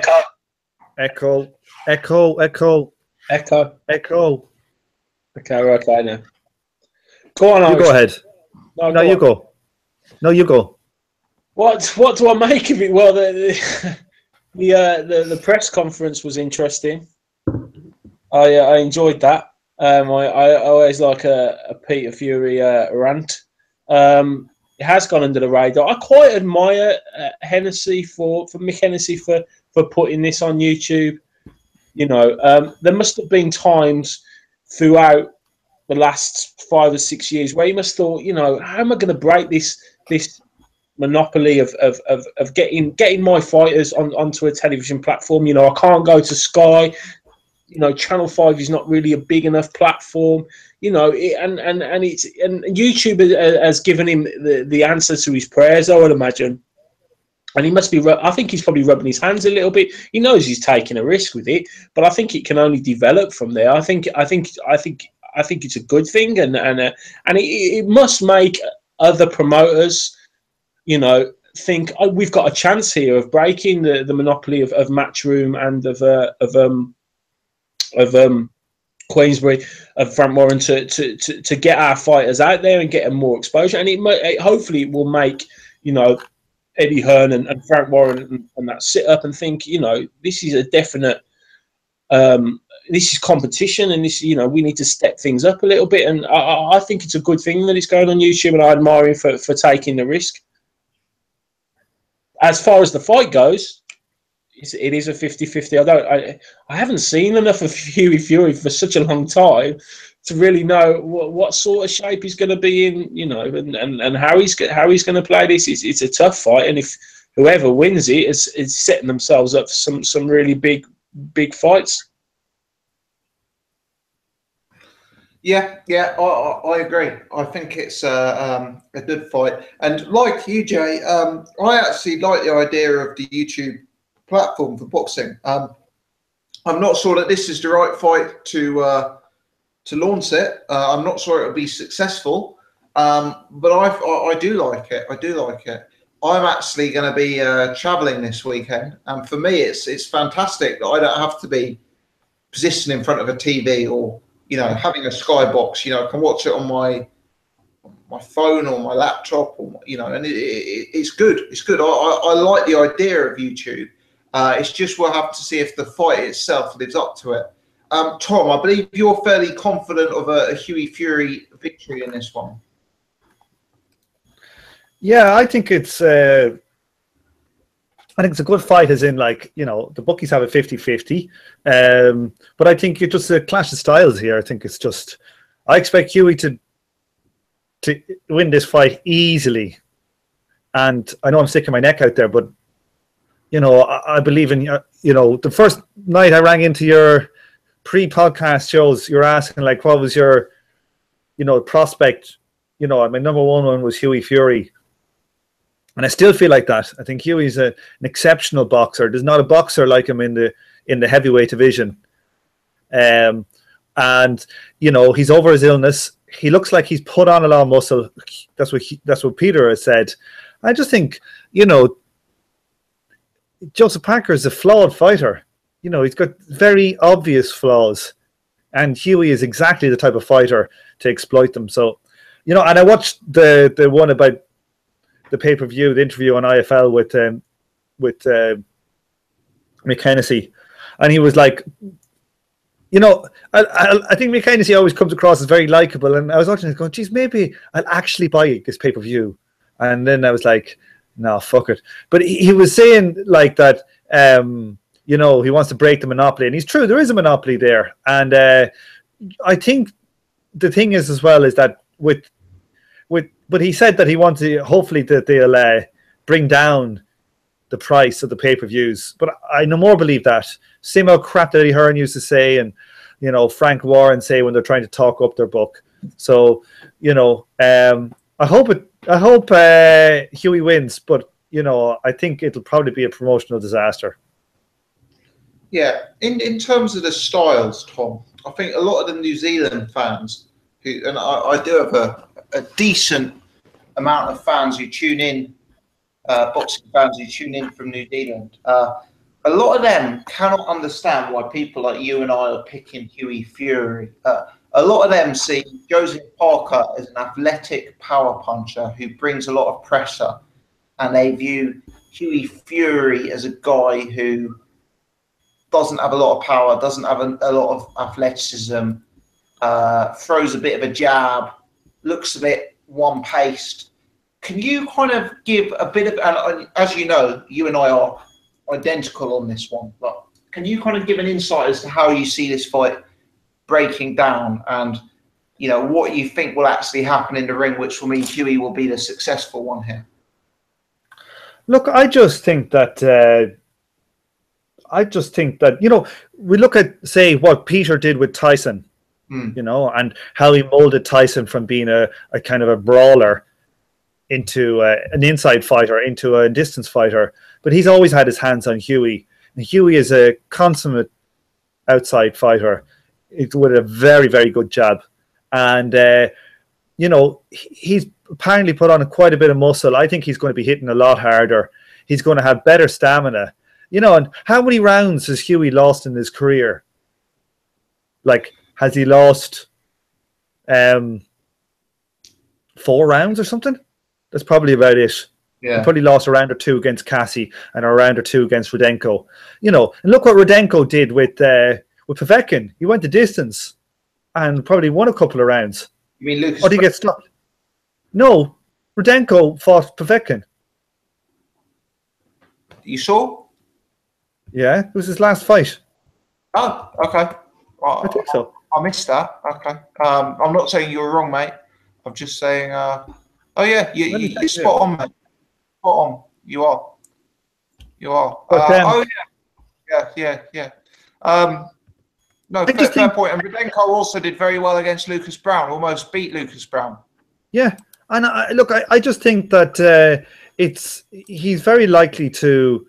I would really would not be surprised if he won every round. And I know people will think I'm being stupid. Now the thing is, you know, maybe Parker will be able to kind of rush him and get inside on him, you know, and maybe he'll actually be able to knock him out. And I'm not dispelling that thing, but there's no way Joseph Parker's outboxing him. If Parker's able to turn it into a fight, you know, maybe it's Hughie's boxing that on the lower level didn't get exposed. You know, maybe Hughie's actually not able for the high quality aggressive fighter. But I don't see Joseph Parker being a high quality aggressive fighter. If you were to pick me like somebody who Hughie could have problems with, I think, you know, Anthony Joshua, who can burst on the inside and detonate bombs, or Deontay Wilder, who can land one shot and knock him out, and also I think Jarrell Miller, that type of fighter who can just be huge and just bring huge pressure. But I don't think that Parker is any of them. I think Parker will be found out. I think, you know, once he steps up. People need to remember, like, that when Hughie was down to fight Andy Ruiz, the bookies had Hughie a 3-10 favourite. You know, Ruiz went life and death. Parker. So, you know, I don't understand why Hughie is not the favourite. He's in better physical condition than he's ever been. You know, Peter Fury gets them boys fit and spars the bejesus out of them. I think Hughie's a very naturally tough guy, and tough. I think he's mentally tough. I just think after this, people will be going. I think there'll be a lot of people from New Zealand won't be tweeting me and slagging me about Hughie Fury after every show.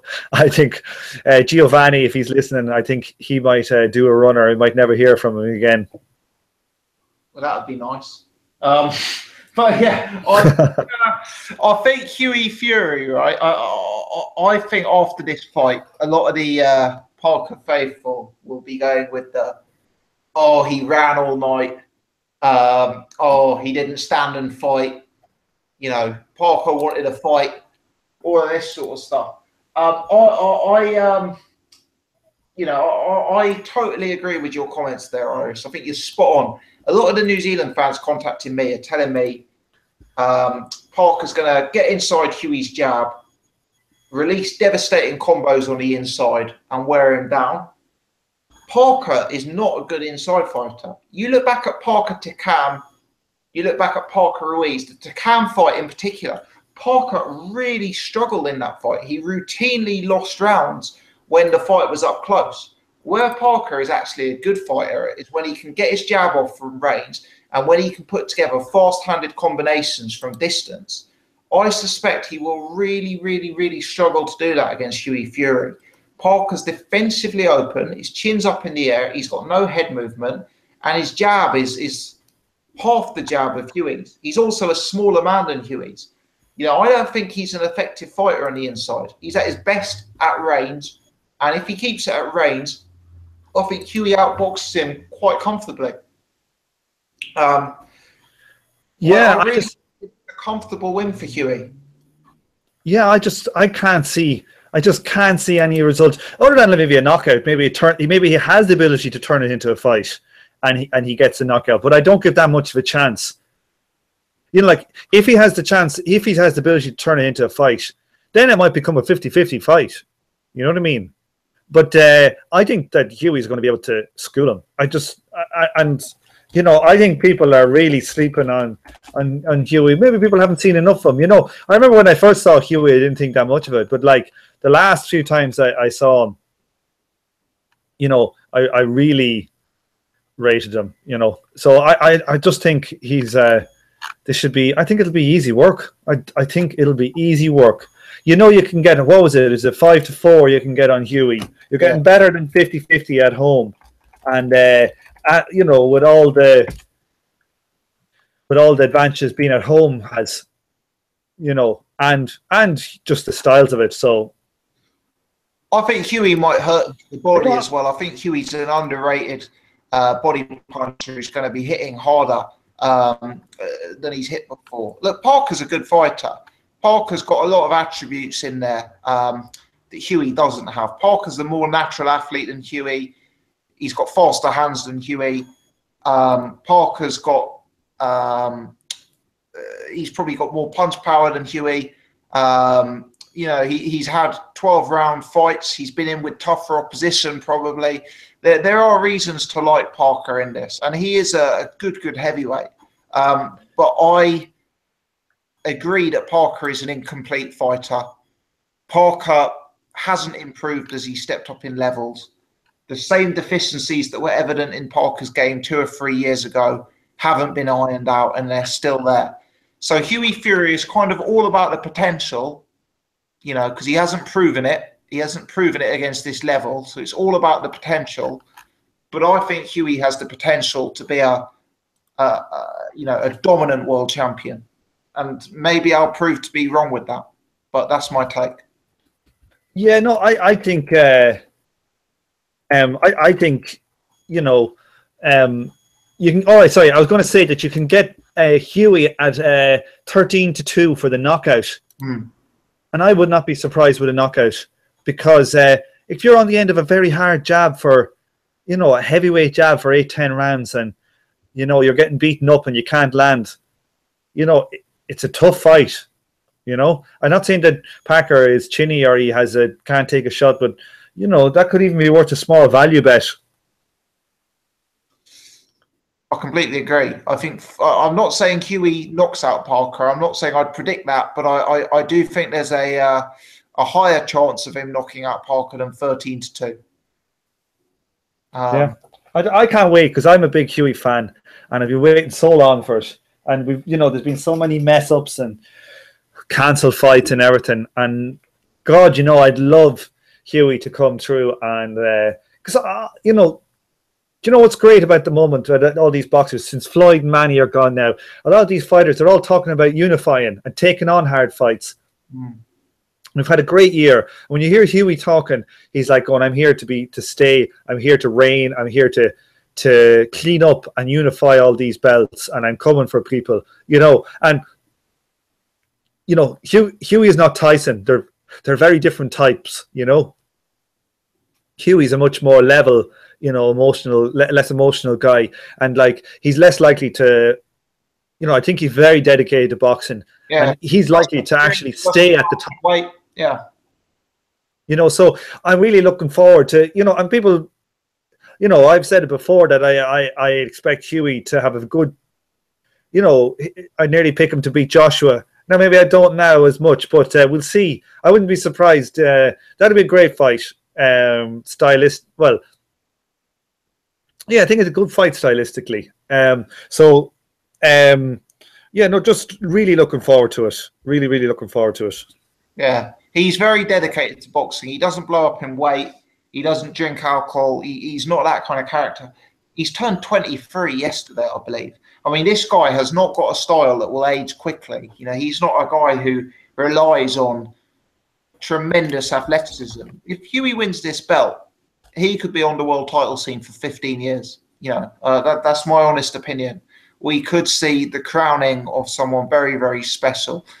We could look ridiculous here. You know, Parker could just duck under his jab and smash him up in a round or two. But I think Hughie is very, very special and potentially every bit as special as his cousin, in my opinion.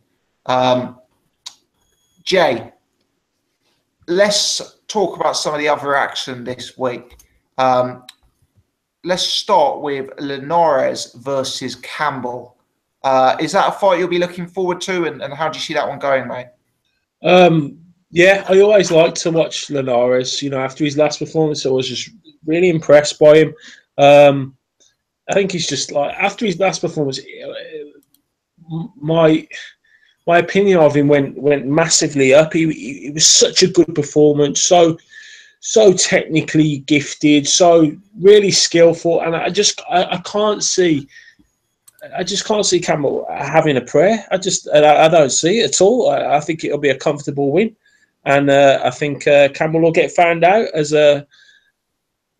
he has done once before, and I just think it's really one-sided, and I mean, in a way, I'm surprised that fight really happens, but you know, I guess the money talks or whatever, or I think it's a comfortable win for Linares. Yeah. Do you think Linares will stop him? I think there's a distinct possibility, mid to late, yeah. Late, 8th or 9th. But I think there's a distinct possibility. I just think he'll get overwhelmed, really. I think it sometimes depends on whether Linares wants to stop him. You know, Linares can be the sort of fighter that will dictate a pace of a fight, uses his movement and just stay away and box on the outside and do his job comfortably and go home with his check pretty much unmarked.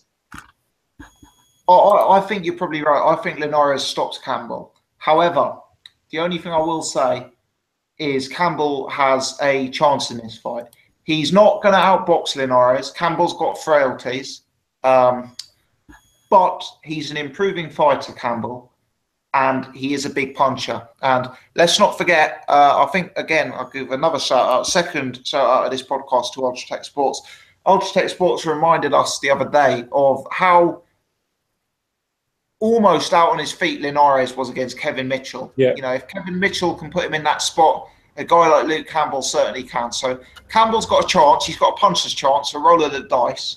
But really, I do see Linares as a 75 to 80% chance of winning this fight. I think he's a class act, and I think Campbell's quite frail in his own way.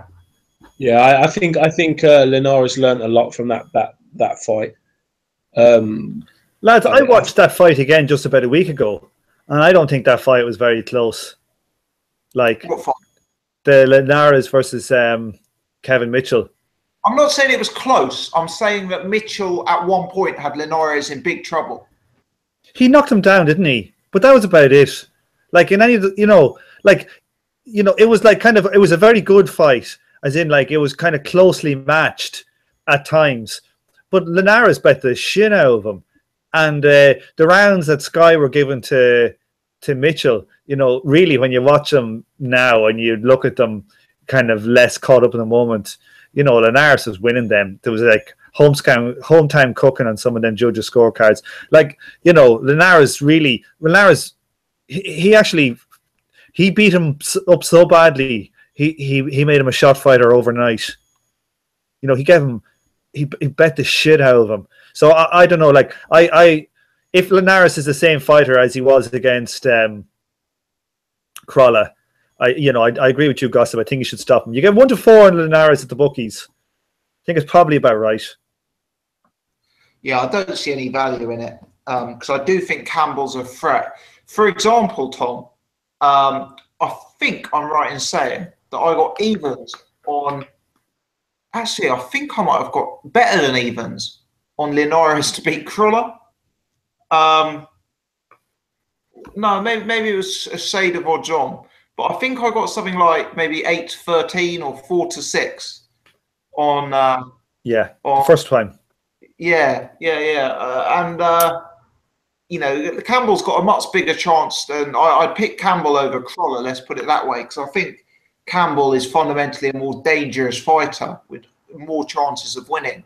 But Linares is very, very good, and Campbell, we're yet to see that sort of elite level for me. Like the thing is with Campbell is that he can fight long, but like if you look at when Campbell fought Mendy, he didn't like when someone put it on him. So I think Linares can box, but I think he can also come forward. I think he's quite versatile, and he can throw very fast combinations, and I think he throws hard enough to knock him out. And he throws to the body and he throws to the head. But Luke Campbell has got fast hands and long arms, and I think there's he has a chance. I think he's got a vastly better style than Crolla to win that. Do you remember Eddie Hearn was selling that as the number 1 versus the number 2 lightweight in the world? Crolla Linares. It was probably like number 2 versus number 8. Yeah. Mikey Garcia was fighting at the time, and he's saying, Crolla is better than Mikey Garcia. Give us a fucking break. Yeah, funnily enough, I think both Kevin Mitchell and Luke Campbell are probably better fighters than Crolla. And Terry Flanagan. Yeah, and probably I'd agree, and Terry Flanagan as well. Yeah. Anyway, okay, so we're unanimous on that one. There's 1 or 2 other fights as well. A fight that I really like, actually. I've quite a long time been a fan of the American super middleweight prospect Jesse Hart. I think he's a Floyd Mayweather fighter. I think I remember watching him fight on the Manny Pacquiao versus Floyd Mayweather undercard, and he really, really, really impressed me. I really liked him that night. He's going up against Gilberto Ramirez, who long-time viewers will know I'm also a massive, massive fan over. So I'm actually, I'm pleased to see such a good matchup. I'm also slightly disappointed the 2 guys are fighting against each other because one of them has to lose, and I'd like to see one of them take on Callum Smith and the other one take on Irish Tom's boy Benavidez, because I think they could both win. But in this matchup, for me, I really like Jesse Hart, but I think Gilberto Ramirez is potentially a special talent. So I suspect Ramirez probably outboxes him. But are either of you interested in this fight, or is it just one that I'm getting myself gassed up over? Haven't seen Jesse Hart, so can't say.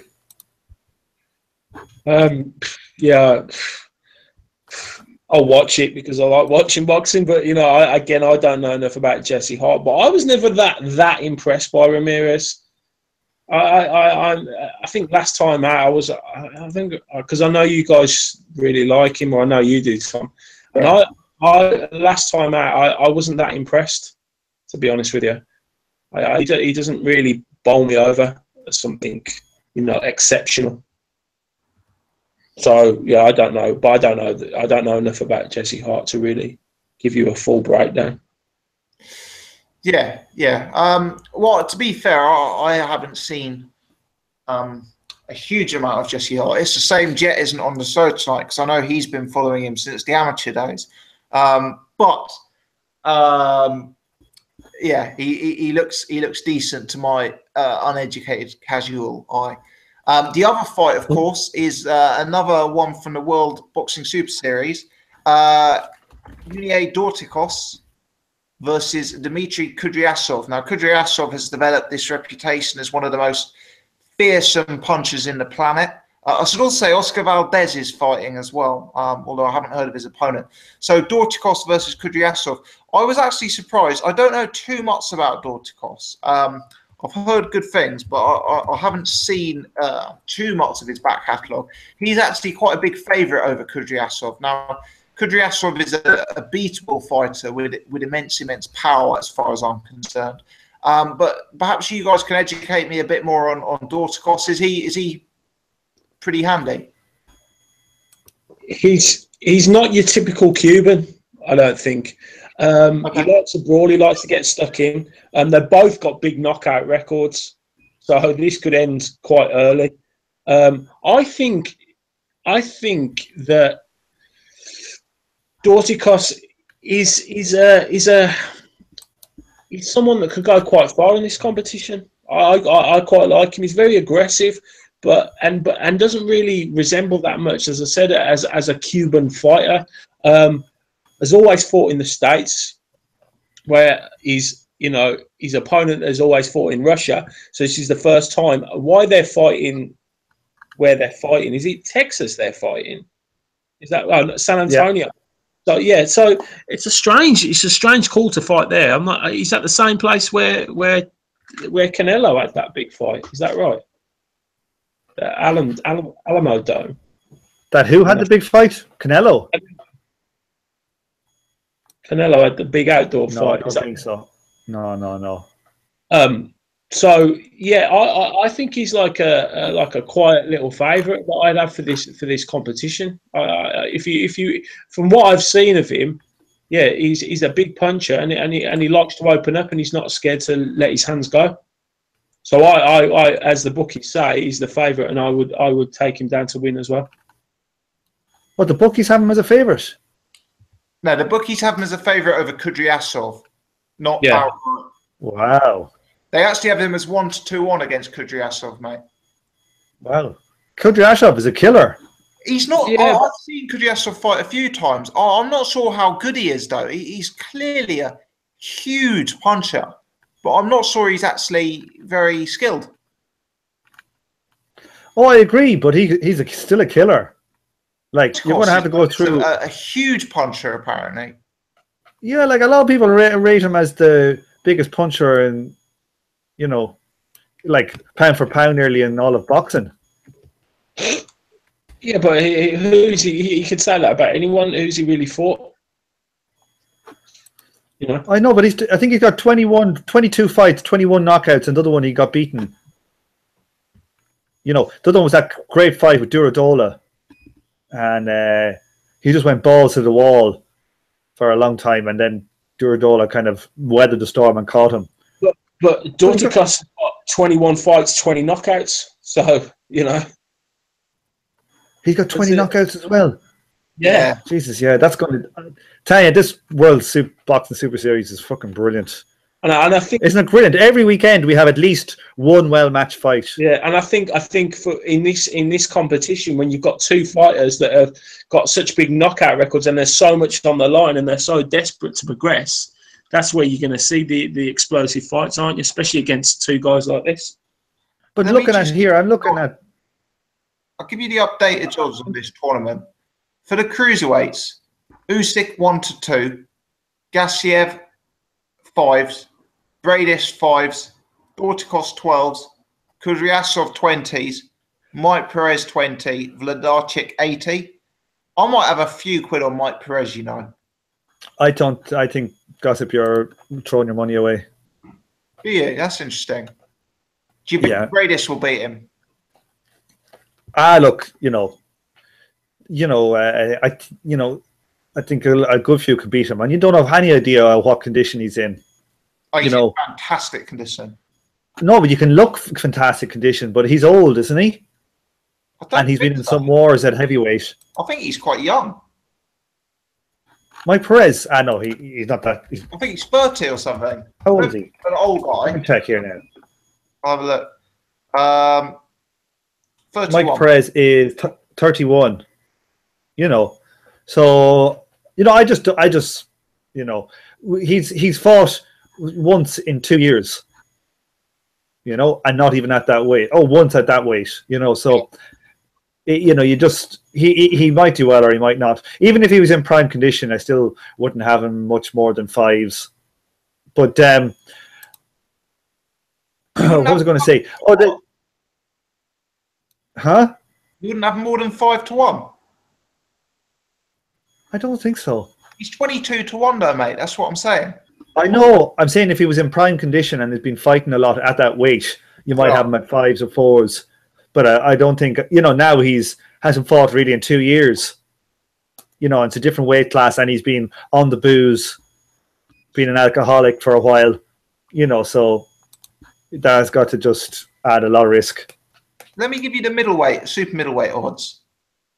I'll give you Paddy Power's odds here. Now, inexplicably, Callum Smith still an evens favourite. George Groves 11-4. Chris Eubank 11-4. Yildirim 20s, Jamie Cox 20s, Bramer 40s, Brand 40s. I may throw a few pounds on Jürgen Bramer, which I appreciate is wasting money, but I do think 40-1 is an overpricing there. Look, the bet there to do is to put money on Bramer and Brand, and then after about 5 rounds in against Callum Smith, and it goes into 2-1. Sell it. That's a very astute bit of analysis there, Tom. I must admit. I think that would be a very sensible way of playing it. Yeah, but 20 quid on either one of them, and then you'd have an £800 payout, and you just sell off your bet, and you'll make about 400 quid when they come into 2-1. Yeah. I don't know much about Rob Braun. I don't know what he brings to the table really, but I could definitely see Bramer asking some big questions of Callum Smith if Bramer's in decent shape. Sorry, in these things, usually someone might come out of nowhere. That's what you hope, isn't it? So someone like Brand that could possibly, shock a few people because we don't know that much about him.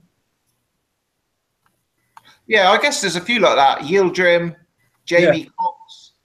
These guys could come out of nowhere. I guess even in the cruiserweight, someone like a Mike Perez. Dorticos, I know we're talking about him, but we don't really know him, do we? I guess these guys all have the potential to announce themselves on a huge stage. So Callum Smith is evens. That is amazing. Yeah. Because he has to beat the winner of the other side. And you're only getting evens. You're only getting evens, yeah. So if he's up against Groves, he's saying it's 50-50 against Groves. It's worse than 50. He's going to be favoured against Groves. That makes no sense. Yeah, it's interesting that, isn't it? The bookmakers seem to have Groves and Eubank at joint prices, so it looks like they can't really make their mind up as to who's the more likely of the two to make the final there. But I'd put either of those guys to beat Callum Smith, I think. With one hand. Yeah. Interesting. Yeah, so it's a good concept this, though. And you're right, Tom. It does mean week in, week out, we're getting good boxing. I'll tell you what, if we look at last week, Callum Smith, Billy Joe Saunders, Canelo, Golovkin, this week isn't quite as good as that, but you've got, Hughie Fury Parker, you've got Gilberto Ramirez, Oscar Valdez, you've got Dorticos Kudryasov, which could, by the way, turn out to be a a very, very good fight as well. There's lots of boxing going on at present, and it's a good thing. I'm just having a look down the card, see if there's anything else of note worth discussing. Peter McDonough versus Shane Singleton in a bit of a 50-50 trade matchup on the Fury Parker undercard. That's probably the only other one worth shouting out. But yeah, it's going to be a good week of boxing, guys, definitely. Any further comments on any of the boxing for next week? No. Not really. I'm just looking forward to it. There's a lot of good boxing at the moment. The one thing is, I wasn't on the show the time when the Lomachenko Rigondeaux. I'm looking forward to talking about that some week. What a year 2018's been. Yeah. Who are you with on that one then, Tom? Well, I think you'd have to make Loma a favourite, but I think Rigo was very live in that fight. And like, you know, people out there that don't like Rigondeaux and think he's not much good. Like, if Rigondeaux goes up 2 weight classes and beats, you know, a double Olympic champion and world champion and somebody who people are saying is already #1 pound for pound, Rigondeaux has to go #1 pound for pound if he beats him. That's a way better win than say Kovalev and Andre Ward. Tom, I would agree with you. Rigo's 7-2 with the bookmakers.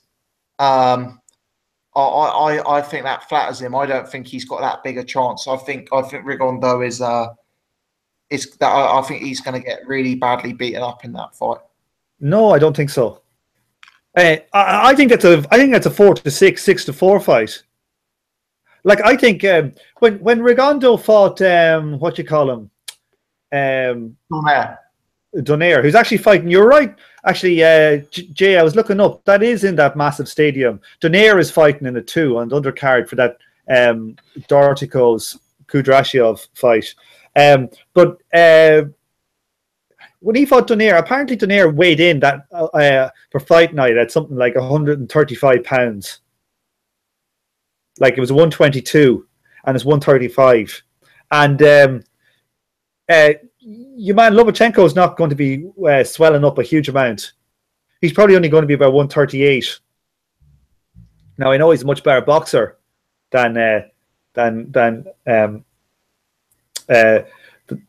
do you call him? Donaire, sorry, Nonito Donaire. He's a much better boxer than him. But your man has got long hands and he's got the power to hurt Lomachenko. So I could see him totally disrupting him. And I think that's a great fight. And what's really good is you see Rigondeaux's Twitter, and he's saying, "I don't care about the weight. I don't want anybody making excuses for me for the weight and all this." You know, he's not talking any weight bullshit. He asked for the fight, and Christ, I think he's going. I feel like he's going to do it. I don't know why. I feel like he's going to do it.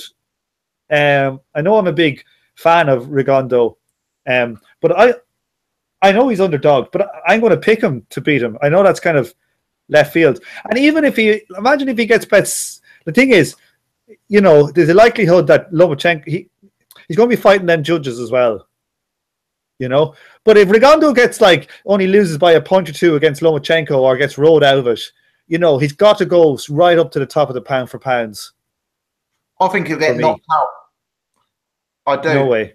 Let me tell you. Well, let me read out a few stats. Rigondeaux fought once in 2015. Rigondeaux fought once in 2016 against Jazza Dickens. Rigondeaux has only fought once in 2017.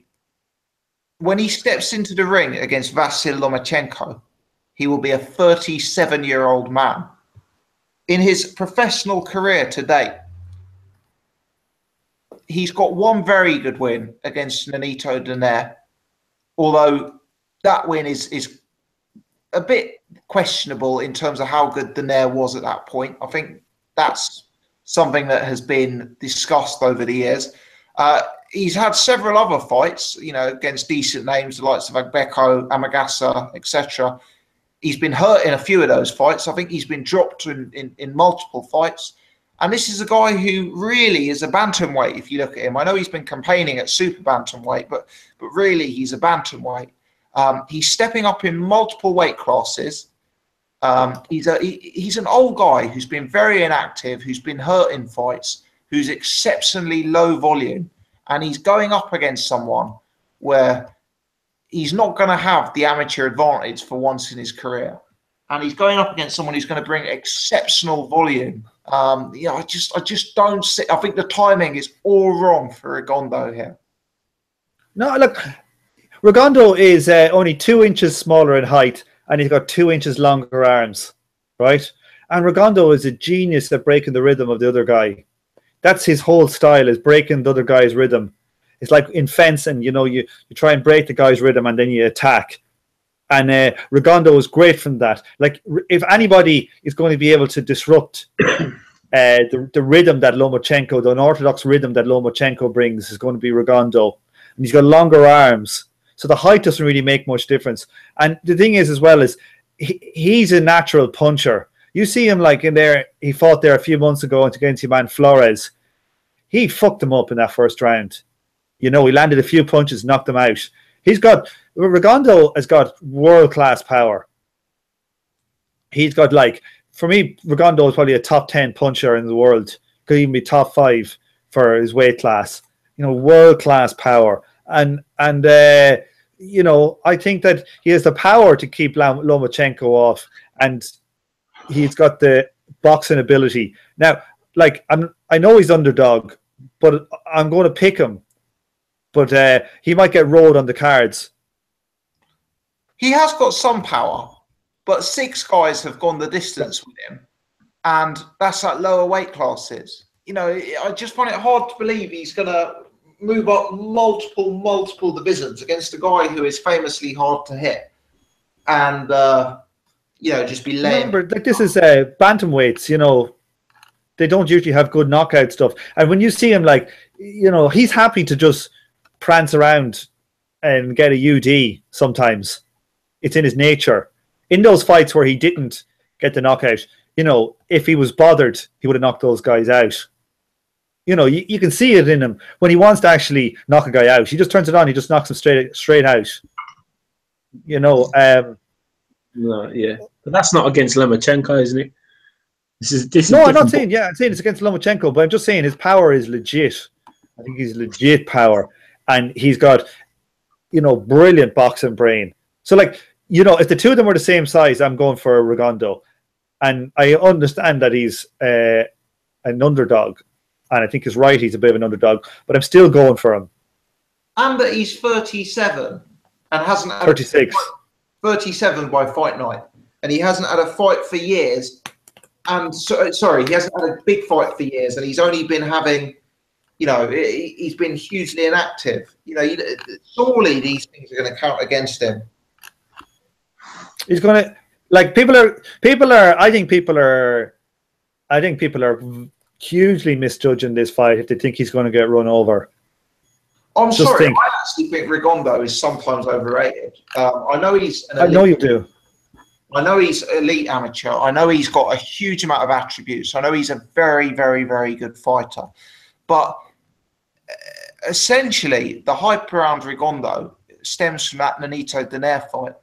And it's a solitary moment against a fighter who was... It's actually very hard to quantify how good Donaire was that night. Okay, but I'm telling you now, right? I would be absolutely shocked if Lomachenko puts a schooling on him. If Lomachenko is able to dominate him with size, that may happen.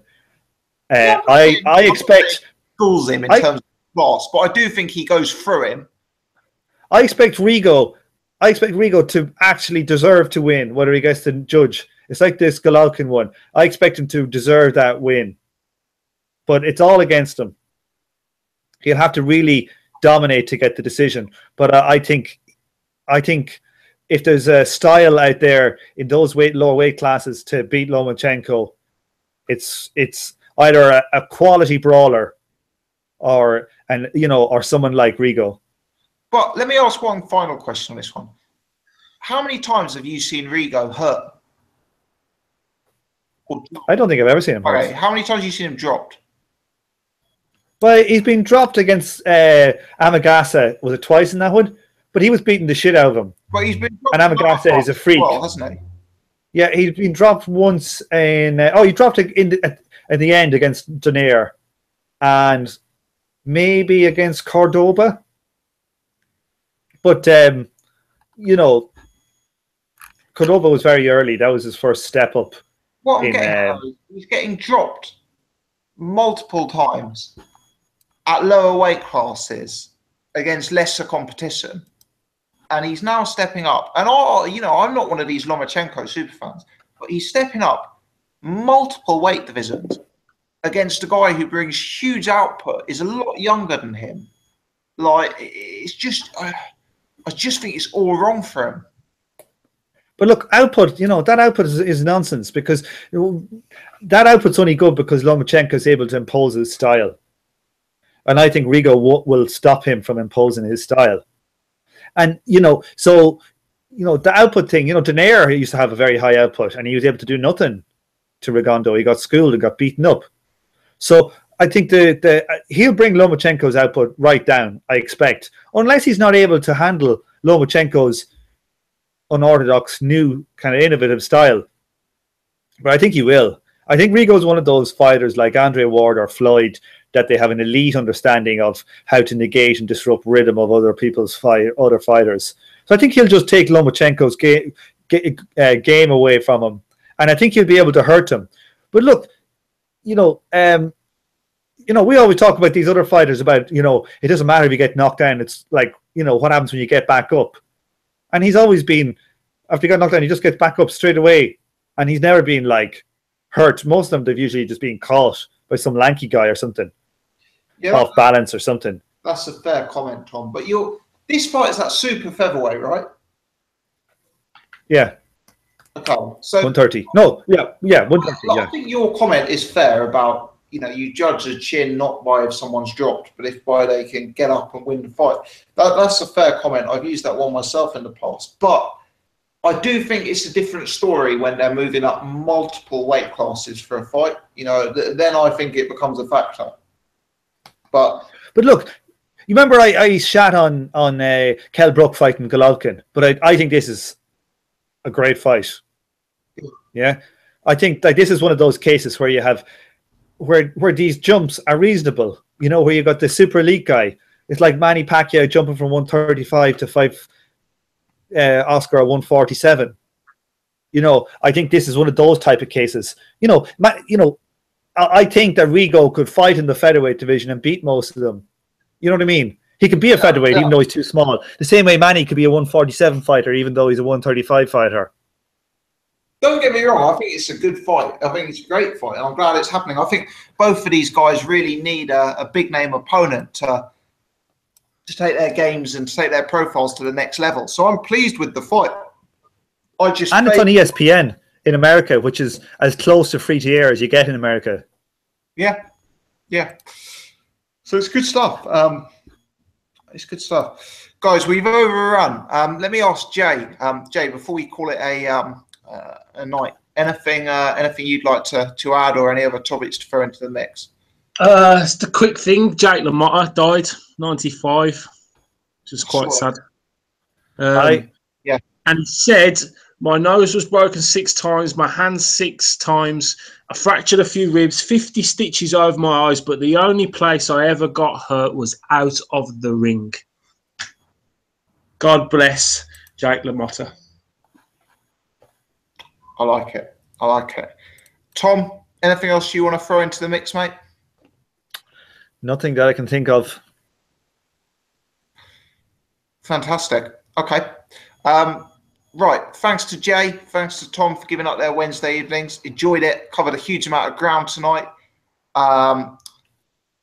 Thanks to everyone who's been in the chat all night, all the regulars keeping us company. Thanks to everyone who's watched live. It's been upwards of 225 watching live at one point, which was fantastic. Over 100 people hit the thumbs up button. So again, huge thanks there. If you have enjoyed this, please subscribe to the channel if you haven't already done so. Please hit the thumbs up button if you're watching this after it's been uploaded. And yeah, we'll be back next Wednesday. Just one quick thing I will say is podcast as normal next Wednesday. After that, I'm off to the States for 2 or 3 weeks, so it probably won't be podcasts that I'm running anyway for the next 2 weeks after that or so. But we'll be back next week and work out the dates then. But yeah, thanks for tuning in, guys. Appreciate everyone spending their Wednesday evenings with us, and yeah, thanks for watching. Happy Wednesday. Adios.